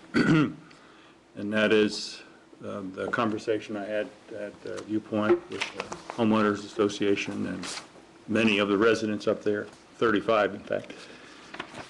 And one of the concerns that the residents have raised is the lighting situation at night. And that has several dimensions, but the one that has the budgetary implications is there's one light standard on Rock Run that fell over from evidently from corrosion and windstorm and so forth 3 years ago, and has never been replaced. And there've been a couple of residents have been complaining about that for some time, but I asked at the Homeowners Association meeting, are people concerned about that? Do you think it ought to be replaced? To which the answer was absolutely. Sure. We think it's not a safe situation, and we want that replaced. And they reminded us that, the city had made kind of a commitment to the maintaining those light standards, because evidently a previous council, maybe you'll remember, Clark, decided to do decorative lighting, and PG&E doesn't handle that, so it's really the city's responsibility, and the council decided not to make the residents pay, a lighting and landscape district fee. So as a consequence, it's the city's responsibility by a prior council decision. So I sort of felt, after listening to the concerns of the residents there, that we should look into, what it would cost to replace that light standard. After all, 3 years is a pretty long time. Randy's staff did the research, and somewhere between $5,000 to $8,000. And so I would like to suggest that we put that in the Public Works budget so that can be done in the interest of responding to the concerns of the Viewpoint residents. And I asked Stuart, is that feasible? And he said, yeah, sure, of course. I have no problem with adding that in. Now, is this something that we're going to have future problems with because they were not up to par? And so it's setting... This is another thing that we asked, right, Clay? And turns out this is the only one. Yeah, in roughly 15 years, this is the only pole that has been down, and it was a weather-related circumstance. So it doesn't look like it's a pervasive problem. Not a pattern, yeah, right. Oh, that's good. Yeah. That's good to know. When was landscape and lighting taken out? I believe that was done just before I got here. So I'm thinking somewhere around 97 or something like that. I don't recall that at all. The only thing I recall was the design change of the buildings. We could research it. My understanding was that it was, when it was originally approved, there was a lighting and landscaping district Right. that was in place up there, and that there was at some point in time a decision by the city to dissolve the lighting and landscaping district. And like I said, I think it predated me by a year or so, so I don't really recall exactly what the reasoning was. What the mechanics of it were. Yeah. Yeah. Yeah, according to information that Randy provided, I guess they did some research. Maybe Karen was here then, I don't know. Karen probably was here. Karen was here. Yeah, that actually the planning commission had recommended a landscape and lighting district, and it was a council that decided, oh, well, why should they pay for their lights when the rest of Brisbane doesn't pay? But the difference is, of course, the rest of Brisbane has PG&E, whereas these are special decorative lights that I guess PG&E doesn't handle. So, Well, we actually pay for the lights themselves Right, on the PG&E poles here in central Brisbane, which are now LEDs. Right. And we paid for the electricity, Pay right? for the This is the LED. decorative, right, coverage and all that stuff. right. And so Stuart, the reason Yeah. that, if I may, to the mayor, the reason why the light hasn't been fixed is because it wasn't in the budget? Well, as you know, over the last 5 years, we've been reducing at all levels, including the services and supplies budgets of all the departments. And so there have been a number of prioritization that the staff has put together with regards to a variety of sorts of things, particularly in the maintenance area. And so this did not rise to the level of the judgment of the public works staff in terms of immediate public safety. In consultation with the police department also. So that's the reason it wasn't replaced. I mean, if you have full budgets and money's not an issue, then obviously you want to go through and keep all your poles in place. It was just a simple matter of having to prioritize based on the revenue or the funds that were available. Sure. And during the consultation between city engineer and the police department, it didn't appear to be a safety Yeah, and issue. in fairness to the residents out there, I think from a resident perspective, you have a pole that is there and lighting that's there, and you can understand why people think Sure. that it Want it ought to back, continue. So I certainly get that. So, you know, the request is not unreasonable from my perspective. Now it's kind of a trip hazard, ain't it? No, I certainly would not say that for the, Yeah. Okay, yeah, I'm okay with it. I mean, just putting it in. So the reason for a lighting district was because they had put in place fancier lighting systems than what PG&E services here in Brisbane. And That was the so original thought, I That think. was the original Yeah. thought. Right. And are theirs all on LED now also? Because I know one of the other concerns in the letter was about flickering and coming off and Right. on, and Yeah, I think they are LED now, aren't they? Yeah. I should know, but I'm pretty sure, I think the only light, at least according to Randy, the only light that I know that's not LED is the one at the Glen Park water tank. could be. I know we've Oh, gone through and sodium replaced vapor. everything we could, so.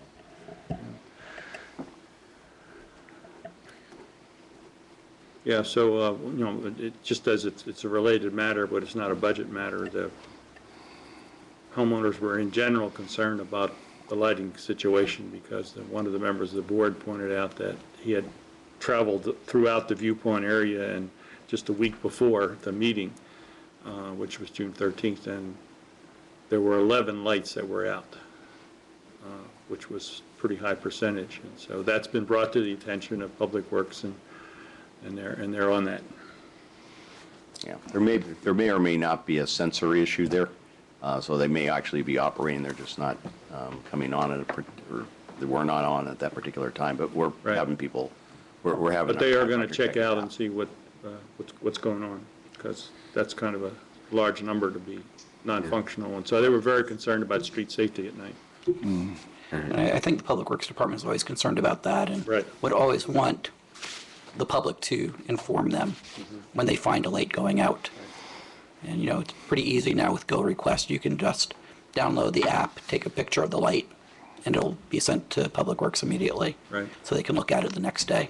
I mean, the challenge is always, Public Works isn't here at night Right. when the light should be on. So if the public sees it, the sooner they can let Public Works know, we won't get to that situation. Maybe I'll talk with Sherry, but we can talk with the property manager, but the member of the board who was pointing out this problem is an employee of Genentech, and so I'm sure he's computer savvy, so he Yeah. could certainly use this system. And so we just need to get that information to him, you know, because he was the one who actually went out and checked it all. Right.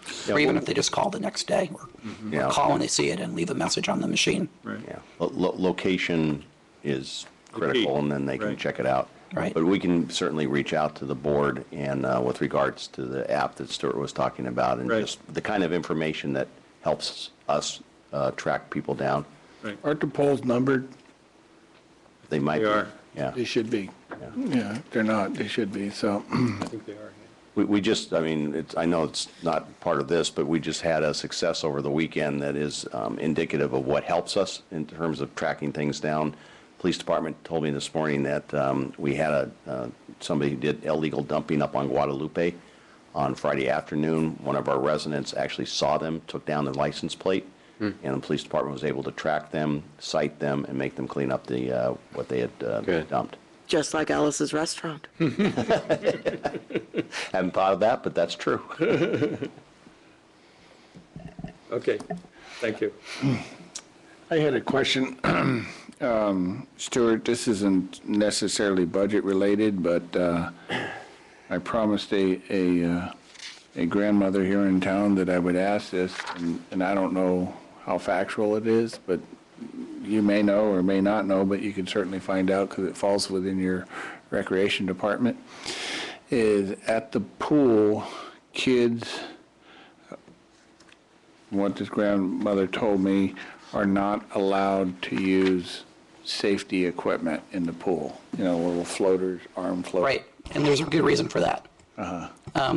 They have life vests for children, but the problem with floaters is a lot of times they may get into deeper water than they should, and they come off. So then you have a child who cannot swim in deeper water than they need to be, or they deflate. So we do have life vests for children, which is what we would recommend. We would provide to them? Yes. Okay. So that's important, I think, to make sure that, that's offered to them when And parents, It is. So when the person comes in, the cashier tells them these are the things they're not allowed to use, but we do have a life vest available for you. Okay. So we try and let that be known. Okay. Especially if we see somebody coming in with a floaty thing. Yeah. Because, those are potentially dangerous. Because the parents think that they're safe, the kid thinks they're safe, and the kid wanders off into water that they're just not really ready for, and if it deflates, if it comes off, you have a big problem. Whereas if you have a life vest, they don't come off. Right. Okay. Yeah, I was under the impression that Yeah. life vests weren't allowed either. Oh, no, they are. We recommend it. Okay. All right. It's just the inflatable floaty things that we don't That's good to know. like. Okay. Floaty things, I love the technical terms. You can't take your rubber ducky up there, right? No. Okay, so for budget adoption, let me do a very brief overview of the budget. And then we can talk about Exhibit A, which shows all the changes that we've talked about to date. Except for the one that was just added. Except for the one that, right, so when, if council was to adopt the resolution as written, we just ask you to include $8,000 for public works for the light as part of Exhibit A. Well, can I say something before we do that? Because Sure. we had a request earlier that we add $7,000 out of what was raised over and above for the park to be used for design of a skate park. See where the council's at on that. I'm amenable to it. I think that, I felt, that we've had a commitment to the skate park, after we upgraded the park. So I'd say certainly willing to do it, not necessarily spend it, but, earmark it. Oh, the money that was left over.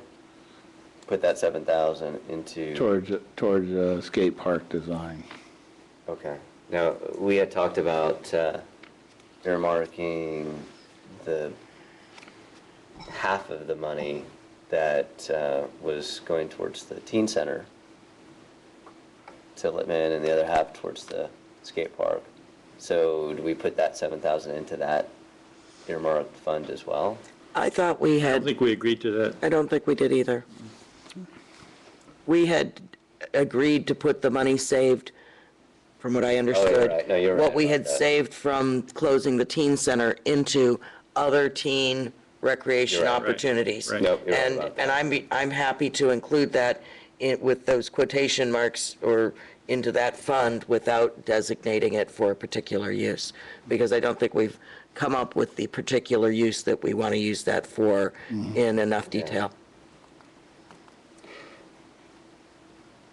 And I think that's a good suggestion. I think, but we should. It seems like we should come to some kind of. We should at least get it on an agenda fairly soon so we can talk about it. I'm fine with agendizing it, and I'm fine with earmarking the money for 14 recreation opportunities, or just however you want to word it. I'm not comfortable with, at this point, saying for a skate park, Yes. because I'm not sure that we're in that exact point to say that's the best use for it, because that's a recreation opportunity that's going to be, 2 years in the making before it comes to fruition, and there could be something else that we could do today on the ground that would be more of a new recreation opportunity that we could put to better use. So I'm happy to agendize it, and I'm not against the skate park. I just don't want to make earmark those funds that are available at this Are point. we talking about the savings or the 7,000 or both or what? Well, I'll check with Stuart. It's my understanding, we got two pots of money. One Yeah. is the savings from the teen center, and the other is the money that was raised. The fundraising funds. Which is Yeah. a different pot. Correct. So, yes. Yes. And that, Hal already has a kind of a, a specified request that it be used for that purpose. Yeah. So I think that's already there. My sense is that I think we're interested in looking at this for sure, the skate park. But I think we need to, agendize it. I think Michael Barnes has provided a terrific amount of information, but I think we need to run it through the staff and Of course. in the very near future, go through it, and if it looks good to us, then, then we move ahead. But I think we need to go that additional step first, so. I So, do too. After you, council, talked about the skateboard park and requested more information, I sent out an email to the Parks and Recreation Commission and talked about doing the skateboard park in a very similar way that we did the playground. That, the first aspect of it would be for the Parks and Recreation Commission to make a presentation probably to the City Council's Facilities Committee as to what the need is, and what the path forward is. And I think Michael was right. The first, as part of that presentation, the path forward would be a skateboard park design, if that's the decision. The $6,000 to $7,000 figure is probably about accurate from what I've heard. We do have money set aside in what we now call the playground equipment fund that you see on your cash report. That would be a potential for funding of it, very similar to what we did with the playground, where we got the public together to help design it, and then we brought the design back and what the potential cost for that back with specifications to the facilities committee. They gave direction as to what they thought was a potential funding for that. That was brought to the city council for approval, and then we went forward with the bid and the build. I would see a very similar kind of process. Yes. That we would have the Parks and Recreation Commission provide, or staff probably of Parks and Recreation Commission, provide information to the Facilities Committee and bring that to council for the approval of the potential design, go forward with the design period with the public, include the all the interested parties, bring that design back to the Parks and Recreation Commission for approval, bring that back to the Facilities Committee, bring that back to council, and then figure out how do we go about funding that at that point in time. So Stuart, if I may, Ray, having a playground equipment fund, you could spend money out of that fund and towards a skateboard Correct. park design, if that was the council's. Sure. If that's what the council I think tries. it's already, So It's already that designated. part's there. covered. Kinda there. Yeah, that's Yeah. basically what he's saying, Right. that that's covered. yeah, so I just want to get clarification. Yeah. So, I mean, it's. So that's already designated. So, Okay. There's been additional fundraising that has happened. So, that number has gone up a little bit. yes, I have a check for $500 that I need to give to the mob for the skateboard park. Well, I think too, it's important, that council make a commitment, not necessarily tonight, but come back and kind of make a commitment towards that, like what we did with the community park on the playground portion of it. Because we had two competing projects there, and the one was the playground equipment, and the other was the skateboard park. And so, to me, it's like, well, that came in second, so that moves up to tier, and I wouldn't want to see it usurped by something that comes along and says, oh, we need something over here, and it's like, oh, yeah, let's take this money and, and that could Yeah, happen. no, So, I agree, and Yeah, well, like- I think that's probably Michael's concern too. Yeah. But I think the direction, that's coming from the Park and Rec Commission is leaning towards the skateboard park. Right. But we want to see that before we. You're absolutely right, and we should go that way, and Okay. I agree with you. No, I think the process that you proposed makes perfect sense to me. Right. And my guess is they'll start the process Wednesday night at their next meeting. Okay. Sounds good. Good. Okay. Yeah, That's the way to do it. Yeah, we needed I it. just don't want a particular project being pushed because, or designated before it goes through the proper channels. Yes, we should be consistent. Right. you know, with all the things that, Right. that we're going Yeah. to spend money on in the future. Right. So let me go through a quick summary of where I think we are to date, not including the $8,000. So we have proposed revenues of about $12 million. We have proposed expenditures of about $13.5 million in the general fund. We have a change in revenue that we talked about of $30,000, which would be adding, excuse me, the interest from the rainy day fund to the general fund. We also have a number of changes to expenditures that we've discussed. There's in the general fund operating budget in the finance department, there's a $30,000 cost for the computer consultant. But we talked about that being a capital project, so we would move that expenditure to the capital project fund and paid for out of the business license tax for capital projects. We talked about adding $10,000 for volunteer projects to the city council budget. We talked about adding $9,000, which I just mentioned today, for additional attorney costs for personnel rules and regulations review. Back when I did the Parks and Recreation budget, talked about adding $9,000, not for in-field mix, but in-field mix, sorry, for Mission Bluefield. We did catch that one, so. You know, spell check doesn't help me all the time. Talked about tonight adding $5,000 for cleanup of city-owned property and visitation. Previously, we talked about $300 membership to the Bay Area Open Space Council.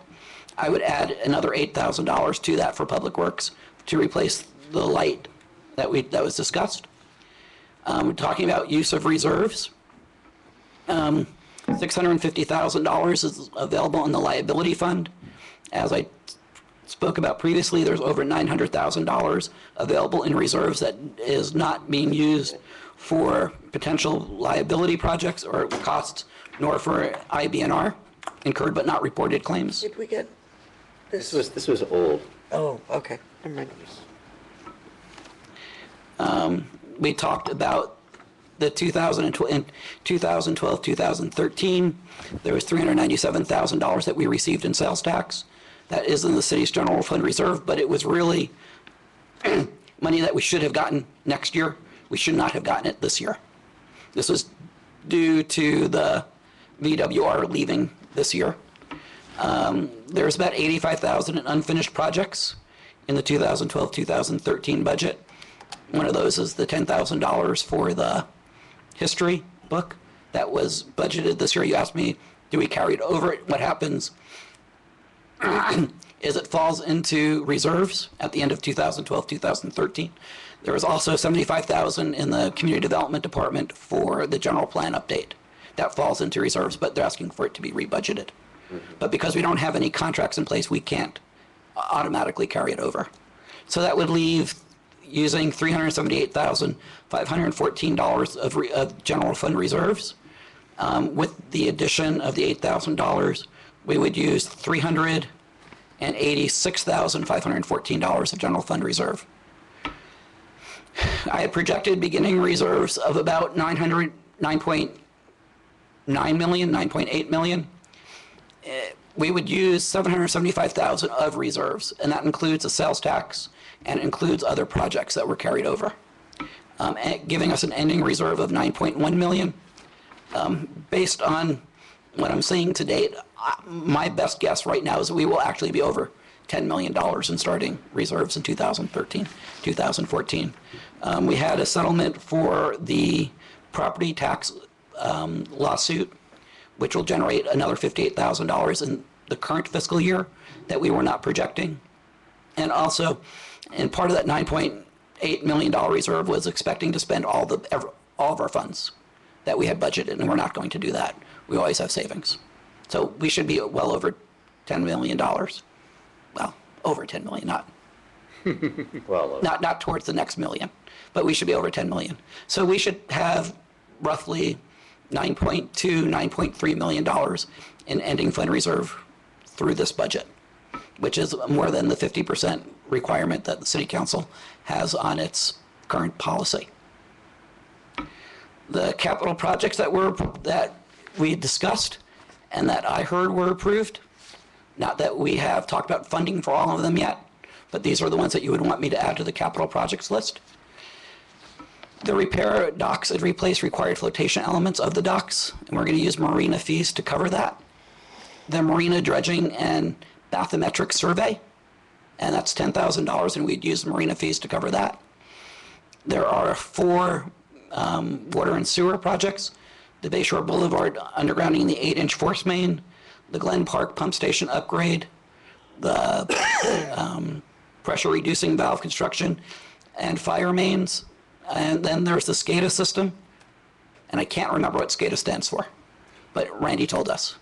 Stuart, are you going to go into more detail about Communication and data acquisition. later in your presentation, or this is Satellite this is it right communication here? and data I will- acquisition. I'll give you a little bit more on the marina. Satellite communication and data acquisition. He remembered. Thank you. If that's not it, it sounds good. So what the plan would be to bring back a financing plan for those projects to the facilities committee, and then bring that forward to council. Doing the annual pavement maintenance program with dedicated street funds, repairing roof leaks at the fire station. For the budget estimate, we don't know what quite the cost is yet, of $200,000. That would be out of the business license capital tax. Remediate mold in the fire station, cost depending on the extent of the mold, so we don't know what that is. And then the new financial system. The first part is only the consultant costs this year. Future costs in fiscal year 2014, 2015 would be the remainder of that 200,000. So why do we have that in this year? Because that's what probably what I should have put was the 30,000 just for the consultant services this year. Because that's what will be part of this year's budget. Right. The other major changes that were talked about was moving the Parks and Recreation Department revenues and expenditures into the general fund. And then also creating the beginning of a program budget for Parks and Recreation. So this allocates all of the marina revenues to the marina, and we also talked about having an 8% franchise fee, basically, for the marina, charged to the marina for the general fund. So that's about $120,000 that will come from the marina into the city's general fund, but it'll leave about $500,000 available for marina purposes, which would be used for the flotation device work. And that 8% is basically our administrative cost for loaning the money back in the day fee? We were looking at it more like what we would charge a franchise for the marina having a franchise in our city. Okay. I mean, there's lots of ways to try and Okay. skin the cat, I hadn't heard really the franchise fee mentioned, so. but that was kind of the thought process. Okay. That's what we charge billboards to be in town. That's what we would charge the marina to be in town. That was the thought. Is this the part about the marina that? Yes. Okay, so, if I may, Mr. Mayor.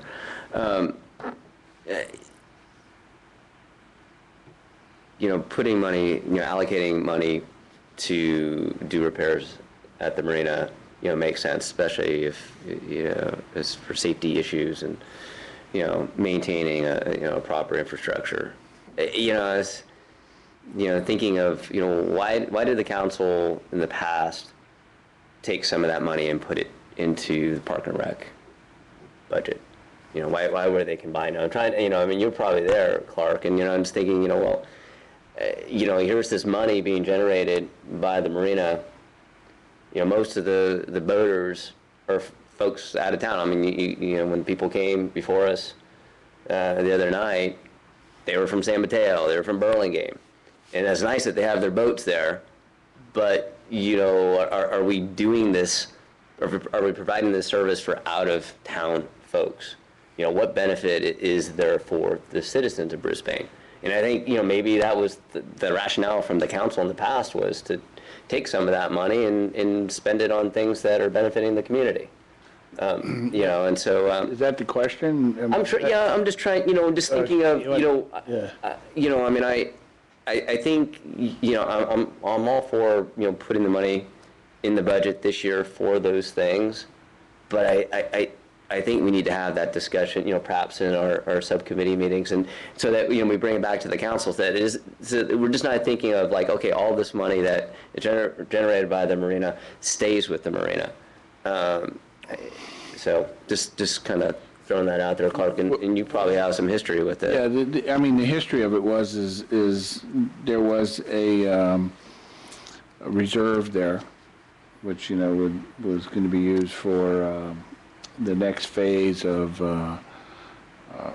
dredging, and the docks were in good shape. And so here we have all this unfunded stuff with recreation, and we had a robust recreation program. We were building a recreation program, and the idea was, well, how can we find funds, you know, to do it where we're just not taking it out of the general fund? And the one way of doing it, and it was a creative way, was to move the arena under recreation. Mm-hmm. So, in a sense, that was using all the excess. And so now the idea is to get the funds, you know, back into the marina, right? And then use a franchise fee to take out some, but not as much as was before, because the pool is really sucking up most of it. Yeah, And that's sure. just a fact. Yeah, no, absolutely. And so just, you know, in one way, one water sport was supplementing the other. And that was just a creative way to kind of fill the gap and give that amenity to the citizens. Well, and it was a way of, Is that an accurate way of explaining it, Clay? And I think the other piece that, you know, Stuart reminds us of quite often is that the Marina Fund itself has never been responsible for the payment of the actual marina. That's come out of redevelopment. So we felt that there was a, you know, there was kind of a three-legged stool, if you will, in terms of where funding was and where programs were and where expenditures were going to be spent. But there's different ways of doing it, and this other way that we're now exploring, which is to create a franchise fee, and we may look at the amount of that franchise fee over time, but that's a way in which the marina can provide some support to other recreation programs in the city. And I would support what Clark said in terms of, I mean, we really looked at this in the early 2000s when we were really building the whole recreation program. The pool came on, Mission Blue Center came on. You know, it was a completely new day in terms of the recreation programs and facilities in the city, and we were looking for a way to fund all that. So that was, you know, the origins of it. If I may, in those days, you know, everything was kind of melded together, including the redevelopment agency. If you look at the agenda, you know, all the things we did were basically all the same. But with the demise of redevelopment and the underlying taxing entities looking at all the money that's being generated out there, you know, they see whatever money that's being generated out of redevelopment, you know, ought to be divvied up among the underlying taxing entities, you know, the school districts and so forth. And so they could argue whether they would or not, but the community college district has indicated that they might. They could argue, well, you know, if it's coming out of the marina, it really ought to be used either to maintain the marina or to pay off the debt. And if it's going into city programs, that's wrong. That's not what the law allows now. You know, we ought to get it. And so that's another legal protection reason, as long as it's still unclear about the whole, you know, successor agency situation and the money that's generated out there, you know, who gets it. There's still some lack of clarity on that. And so I think it's important that, you know, what used to be redevelopment is separate from the city's general fund. Mm-hmm. You know, and so we have a new set of circumstances that really makes us want to be more careful about how we delineate these things. I mean, that's a perspective. I mean, I'd like to, you want to chime in on that, David? I mean, you know, where Ray's coming from, you know, really keeping the separation clear and distinct. Before, you know, we had the marina and the recreation budget all together, are we at risk of breaking the law, so to speak, if we took marina? I mean, is that what you, or? Now, it wouldn't be breaking the law, it would be how things are perceived under the current law. It's a successor agency. Okay. Right, So then what you're saying is that if we're giving money to things that are in the general fund, we might be perceived as not misappropriating the Yeah, the money should really go to either, maintaining marina, paying off the debt. And if it doesn't do that, and if it's excess to that, then it shouldn't be going to the city, it should be going to the underlying taxing entities. I mean, you can hear that argument coming from those underlying taxing entities, and we didn't want to give them the opportunity to make that argument, essentially. Of course, I'll let David talk to it on the legal side, but on the financial side, that was in fact the issue that we were facing with the 1984 bond issue. That, the money, the call to pay off the bonds in 1984 that we refinanced in 2001 and changed the rules for, was that the first, the first call was RDA money, but also any excess marina revenues, which is one of the historical reasons as to why our rates are low at the marina, because there was no reason to raise rates, because otherwise it would have just gone to pay bonds off. Now, of course, what that did is had MetLife step in and increase the cost. Then we actually were able to refinance in 2001. But when we refinanced in 2001, we removed that particular issue. Not to say that the community college district would not try and raise that going forward, but I think with the new refunding, it becomes less likely. But I wouldn't want to preclude step on David's toes from a legal perspective. But from a financial perspective, I think we've really made that much clearer as to what's going on. David, you want to weigh in?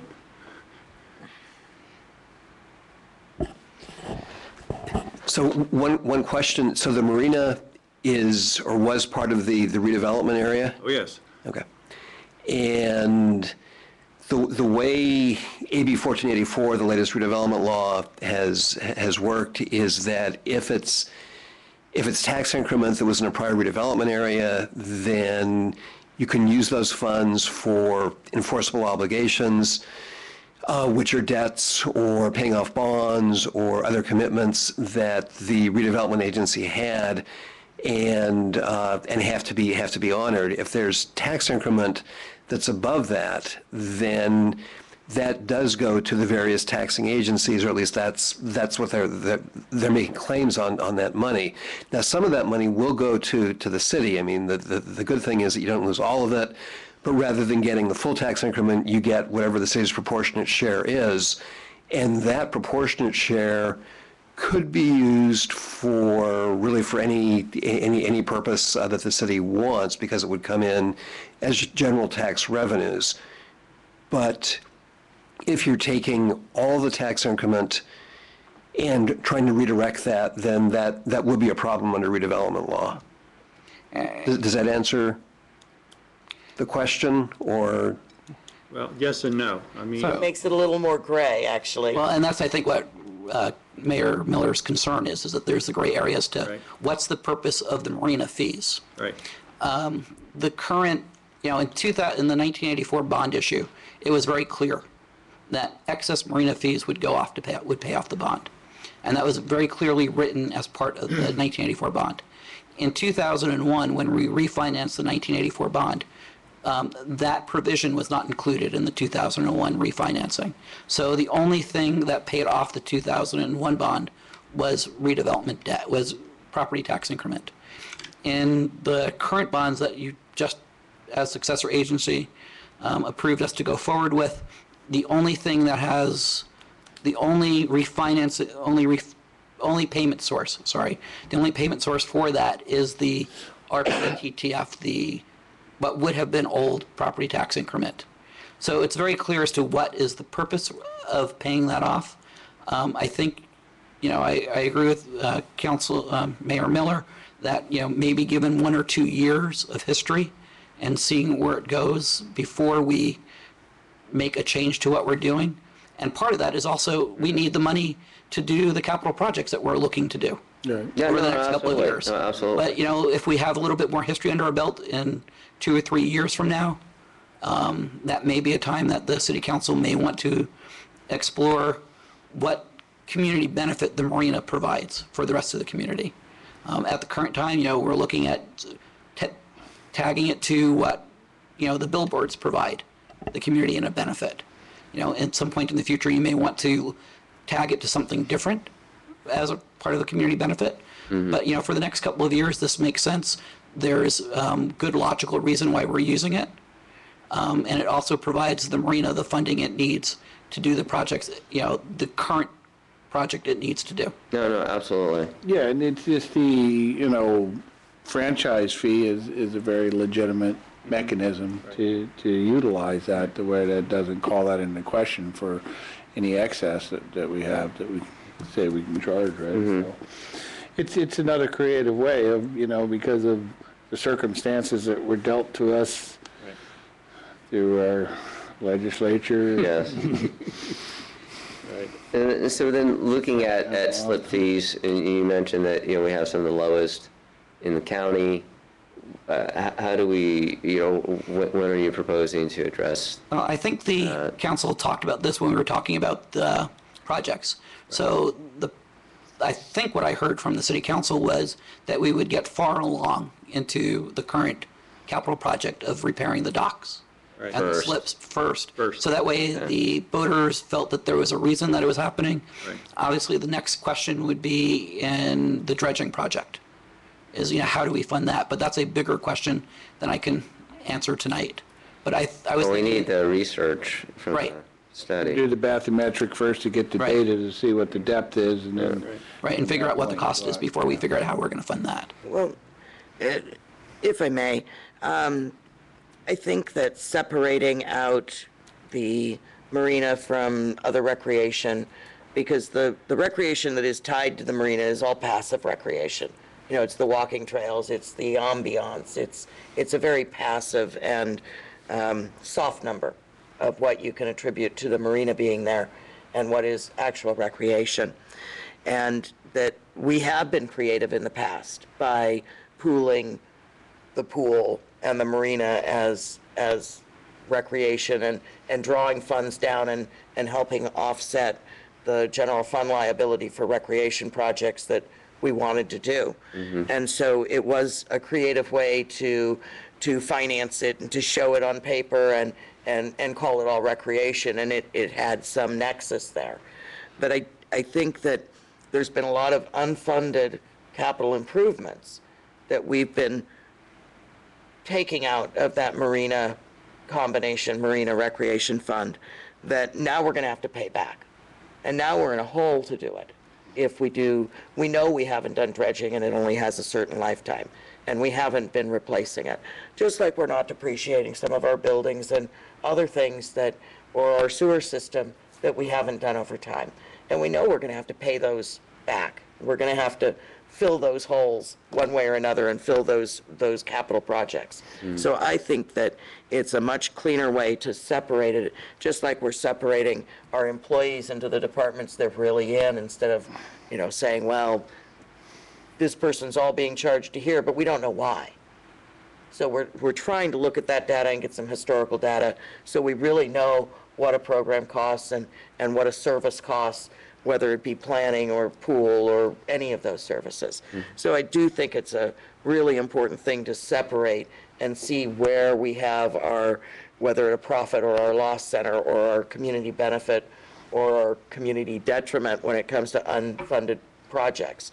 So I think that's the main reason that we were looking at doing the budget this way, besides the redevelopment issues, which are real and very tricky and need to be watched so that the state doesn't come in or someone else doesn't come in and try to raid our pot of money or our community benefit of the marina or any of our other projects that have been redevelopment driven. Yeah, and just to be fair too, I mean, because the marina was being upkept and there was money set aside for for the dredging, okay, and that was just put in as, it was renamed Recreation Fund, and then a portion of that was borrowed to pay the unfunded Bond issue. low-income housing bond issue, right? Well, it was unfunded for the marina, For the marina. actually. And so the docks and stuff like that, the repairs were being made because we did have full-time people, but when we reorganized a couple of years ago, when we start that in 2007, 2008,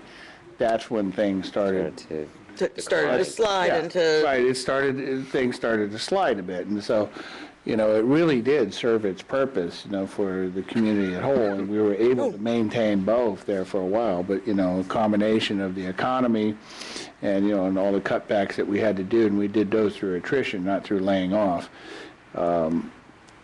you know, just got us. no, I agree, and To this point now. I'm not trying to say that what the council or the staff did before was inappropriate in any way, but I just think that what we're doing is very appropriate for the way the times are Yeah, now. it's Yeah. changing it now. I mean, you know, we Yeah. have to change with the times. It's like doing the teen center, it's like doing the open space fund. You know, it's all these things that we have to make these adjustments as we go along with time because, you know, they don't serve efficiently the way we want it to. Right. And so No, this is I agree. the way, I'm- yeah, for it to work now. Which brings me right to my next slide.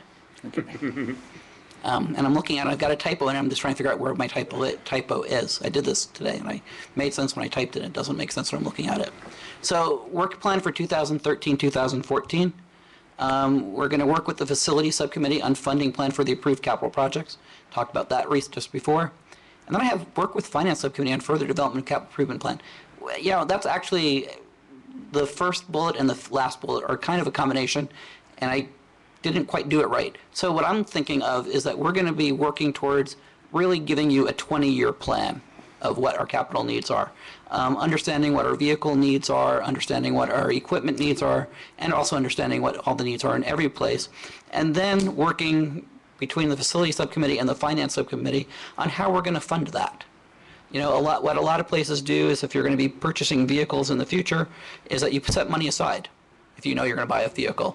So what we do right now is we just budget a new vehicle in the police department every other year. So you have 1 year you have a smaller budget, 1 year you have a bigger budget. A lot of other cities, what they'll do is create a reserve fund for that. So that's what the second and fifth bullet are, is creating that 20-year plan and then also working towards figuring out how we're going to fund a 20-year plan. So I apologize that I didn't quite distinguish it well up there. We're also going to work with the Economic Development Subcommittee on the plan and what resources are needed. And we've talked about that. And then the other one is working with the Finance Subcommittee on recession policies, talking about what kind of reserves we need, how we plan to use reserves in the future. And then, you know, the one that I didn't put up there that we're going to do is work with the Finance Subcommittee on working through the program budget for next year and determining, going through department by department and determining what programs really need to be spelled out in the budget and which ones we can combine into bigger areas. For me, you know, one of the classic ones is fire department. Trying to tell you what it costs to respond to a paramedic call versus a fire call versus them just sitting around and doing training and other things doesn't make much sense from a decision-making perspective, from my perspective. Because as soon as you say we're going to provide a fire station in town, they do everything. So trying to figure out how you split out the cost by program, I don't know if it's going to really help you say, I want to do this and not that, because you get all of it combined. Whereas when you look at Parks and Recreation, could very easily say, we're not going to fund this field or we're not going to fund that building. And then you do have a real savings. So I think I think that's what the Finance Subcommittee is going to go through. And I think that's what I was probably trying to get to with the second bullet, but I think I would just add a sixth bullet there. So that's the overall view of the budget. Exhibit A shows all the changes that would be made in the budget document that you saw, other than the $8,000 that I would recommend you budget for Parks and Recreation or Public Works. I could go through Exhibit A, but I've gone through I've gone through the dollar changes. A lot of the other things are just trying to clean up the document itself. And so with that, I would present you the proposed budget. If there's any other issues or anything else, we can change Exhibit A as council desires. So, are you asking for recommendation to approve the budget right now? We have a or- resolution, yes. You have a resolution in front of you. 2013-24. So, there is one thing I wanted to talk about in regards to, I want to get some info from you, Stuart, in regards to the open space and ecology intern. So currently we have someone for how many months interning? Right, so we have somebody for the summer through about the middle of September, who we have out of San Luis Obispo. We also have another person who's working with open space and ecology, and they're here, I think, through the middle of August. August. Okay, and so the amount of the cost for that intern is $5,000? About $5,000 for the summer. Okay. And then have you had an opportunity to look at a potential intern replacement in the fall? I think what I was waiting for was to get further direction from the city council as to what kind of a position we were going to try and fund. There's been discussion at the city council about potentially creating an analyst level position, combining with economic development. There was another conversation about doing, another potential is if we are going further into program budgeting, that we might need some additional help in budget. So I'm not quite sure what kind of position we would be trying to hire yet. So I was waiting till after the budget discussion to figure out what we were going to do after September. Okay. That was All right. where we're at. Okay. Because, I mean, we did have somebody from the, who was part of the last recruitment for the intern who might be a good fit for the Open Space and Ecology Committee, a graduate student out of USF. But I would not know what kind of level to offer that at, because in the past, we've done a 20-hour week job at the analyst level because that was the level of work that they were doing. So if we're looking at keeping the open space and ecology position to itself, we might go back to that model of having it be at, the management analyst level. Yes, and just looking at the budget, I mean, we have $53,000. Correct. That includes a portion of my time. Okay, so what was Lisa making with salary and benefits? Right. The whole total package for Lisa. So on page 21, if you look at open space analyst, the seventh one down, we were budgeting about budgeting $34,000 for the salary and about another $19,000 for So it's 55,000, right? Yeah. Or 40, 53. 53,000. Right, but that's not all salary. Yes, no, but still, whether it's salary or, Right. or benefits, That would be it's the still a cost. cost to the city. Right. So, of course, we have this intern. She might work out just fine, or maybe she doesn't cut the mustard for what the committee needs. Having this money in there, I'm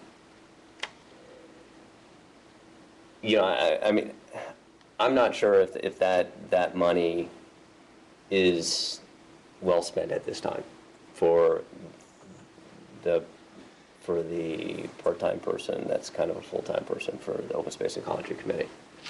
I don't know if a $5,000 intern per quarter, say $20,000, is enough to provide the Open Space and Ecology Committee and also staff what it needs to provide some basic research and information for the committee. We have it set in here, but I don't want there to be the impression that, okay, well, just because we have it in there, we're going to move forward with hiring another Lisa. I would like for us to, like Stuart had said, let's see, is there a way to combine other needs that we've talked about, like the economic development position? You know, could we get someone from, say, the Presidio School of Sustainability, where they emphasize economics in the environment and social equity? You know, do we need a sustainability person rather than, you know, spending $53,000 for a part-time person just for open space and ecology committee? Because we have to ask, you know, what are we getting for that money? You know, what are the benefits? And of course, we know that we get a lot of benefit from the committee. And I'm not saying that we're not getting benefit from the committee. But does the committee need, in order for them to do their job, to benefit the council and the community as a whole, that type of committed person? So I'm just putting that out there. Right now, with the changes in intern laws that have come up, we can't really use an intern the same way as we were in the past. Those laws have changed, and it has to be a mutual benefit. I mean, and that's just been in the last, I'm not sure when the ruling came down, but the intern laws have changed dramatically on what we can do with an intern. It needs to be to their benefit as much as to ours for an intern anymore. And so that takes staff time to supervise, because we need to be giving training to this intern, or we are in violation of laws. And so it's not something that is a one-way street where you can be test driving people. So my thought is, if you're concerned and want to create a position or a part-time position that works in conjunction with the position for open space and ecology liaison or analyst, then we would want to put that in the budget in that department, if that's where you're thinking you need that 50% staff time or 25% staff time. So it sort of depends on where you want to go with, is that what you're looking for and asking for, is that you want to budget an economic development person? You know, I think an economic development person is important in order to help the city raise additional revenue. But I also see there's a need in, you know, probably coming out of the planning department too. And so, you know, can we hire somebody that's going to be able to wear multiple hats? And that's the crux of where I'm getting at. I mean, here, this is really just allocated towards this committee. And does it, you know, are we being completely served by allocating $53,000 for this position for this committee? Do we need to actually perhaps spend more money and get a more complete person that you know, gives us more bang for the buck? I guess saying it differently, because, you know, we did have this discussion on the Economic Development Subcommittee about getting a hybrid type person that would be a full-time position that is multi-talented, like what Cliff is saying, somebody, you know, that, you know, sees not only, you know, from the economic development point, but, you know, the value of open space integrated with that. You know what I'm saying? To where, you know, because it all is. And so instead of making it a part-time position, make it a full-time position, but it's a multifaceted position. Yeah, and, you know, I mean, you know what I mean? Yeah. Where they're not just focused on one aspect of it, you know, they have other duties too. well, you know, you're talking about the open space. I mean, you know, the committee is open space and ecology, right? So the ecology part, you know, is pretty broad-based. And so, you know, as we look towards, you know, I think we're trying to become more sustainable in the way that not only, you know, how we have our, you know, the direction of the community, but, you know, the working community as well. And so, you know, it just seems to me that if we really want to get there, we need to budget for it. Well, I can see you wanting to have a multi-talented person or faceted person who can take on the work of the Open Space and Ecology Committee. But you're really talking about the other portion of their time is the economic development portion.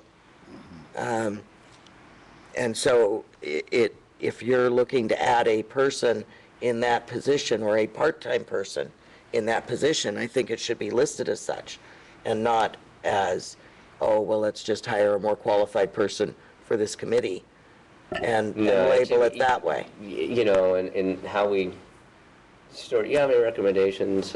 Just, Well, before Stuart weighs in, I'd like to weigh in. Sure. This conversation has been going on for a while, and I'm not so sure that, at this point in the council discussion, we should be trying to define a job description for a particular job we're not really sure about. We have yet to have a recommendation from the Economic and Development Subcommittee as to what they want. We're eagerly awaiting that. And that, I assume, will include some kind of description of the person you want and what you want them to do and so forth. And that hasn't come forward yet. The individual who's been holding this job has had multiple tasks, not all of which include open space and ecology. They've also been servicing the Sustainability Committee, as you know. They've helped out with the Green Building Ordinance, so they've been helping in planning, and like all the other employees, they've been doing additional things as well as tasks become necessary to accomplish. And Stuart has a lot of hats, and he uses his staff in the most efficient, allocated fashion. Personally, I think that if we just go ahead and budget it the way it is, and then come back and have a serious discussion about, okay, what kind of person do we want in this role? Is this budgeted properly? Do we want to, allocate it like we have other positions, 20% here, 30% there, and so forth? These are all possibilities, but I don't think we can, really resolve that at this point in the budget discussion. I think we approve the allocation of money, but then with the agreement that we come back and discuss all these matters when we have a fuller sense of, what the needs are and what your committee comes up with, what open space and ecology needs, what green building needs, what the planning needs. I mean, planning department's got problems, the budget area's got, there are a lot of things that need to be done, but I don't think we can design that position right here. No, and I don't think we are. I think we just need to express the concern that all these things we know need to be accomplished, and we have to sort of throw it back to staff and our various subcommittees and say, okay, come forward with some recommendations as to how we move forward. Yes, and I agree with what you said about, we're not going to be able to decide that position tonight, and that was never the intent. And you repeated, basically what I said in the beginning, that okay, yeah, we're going to budget this money, but with the understanding that we're not looking to hire, say, another Lisa at this time. We're looking to through our subcommittees and working with staff. We have to work to define that. To see what we can come up with as far as a new position. And that I agree with that. Okay. Good. Yeah. I just want to say that Councilmember O'Connell is correct that the laws for interns have changed drastically.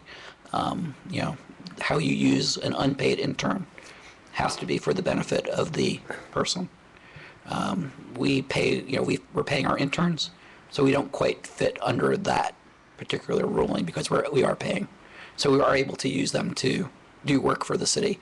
And it's an interesting ruling. I think it's going to really change the way college internships are structured, because I'm not quite sure there's going to be very many businesses that are going to be able to meet unpaid internships in the same way they used to. So that's going to create a challenge for how do younger people get their work experience. Because I know when I was in grad school, I did an internship for credit, and maybe that will be considered appropriate, that if you get college credit for it, that will, then you could be an unpaid intern. It also depends on your, I believe from what I've heard, it's going to depend on nonprofit status also. Charitable organizations are going to have different rules. And Right. so I think more people will be getting some sort of training in the nonprofit Which would be great. Might be a good thing. Yeah. So, But yeah, that'll be something that we follow, but I agree that we need to make sure that we are using our interns.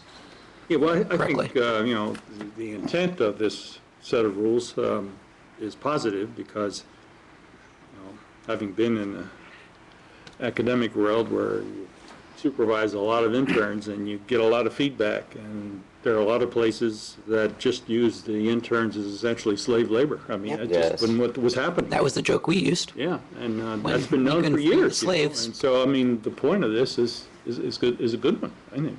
Yeah. Stuart. Could I ask the city manager if you want to weigh in on this in regards to what we're talking about? Not the intern portion of it, but I'll leave that part alone. Yeah, the only thing I would add to the mix is that, as you know, over the last several years, we have made various staff assignments to deal with a shrinking number of department heads and a shrinking number of staff at a senior level. And I'm kind of rethinking some of that stuff too. So that kind of fits in this whole mix. We want to move forward with the program budget. We have our open space staffing issues. We have the economic development program. So there's a variety of things that are in the mix, and I'd like to have a little bit of time to think that through, talk with staff.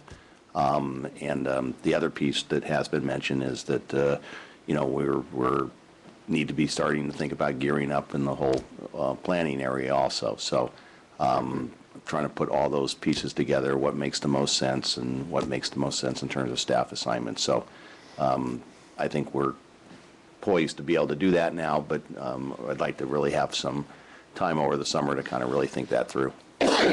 yeah, and of course, the economic development plan, which is, first cut, will be coming out in August, right? So, That's the plan. yeah, and that'll be, kind of a living document too, so it's going to, of course, move and shift and everything like that, but, we want to not just have a plan that goes, that's real nice. Yeah. Let's just put it on the shelf now and Right. collect dust. I mean, it's a Right. plan of action. It's an action plan, Sure. not a static one, so. No, that's good. That's good. Okay, all right. Are we prepared to move ahead with adopting the budget? I make a motion to adopt, is it attached resolutions to approve the budget of fiscal 24. year 2013-14? Second? I'll second that Okay. as You modified. ready, Stuart? Deep breath. Yay! All in favor, please say aye. Aye. We did it. Okay. Motion to approve resolution number GVMID 2013-01. I'll second. All in favor, please say aye. Aye. Aye. And motion to adopt resolution number 2013-25, establishing the appropriation limit for fiscal year 2013-2014, which is? The appropriation limit, $16,865,574. We anticipate only receiving $8,534,458 in taxes. So that means we have a differential of $8,331,116. So if by some miracle we're able to collect that extra $8 million in taxes, I'll come back to you about how we can redistribute that back to our community. If by some miracle. But that would be quite a miracle. Well, knock on wood, maybe we can get there. So is there a second on the appropriation Second. limit? Okay. All in favor, please say aye. Aye. All right, we did it. Thank you. Thank you, Stuart. Mr. Mayor, may I Good make a job. recommendation that we take a break? Short break? Okay. Okay, I'm sure we're all in favor. I'll have to extend the meeting now. Might have to.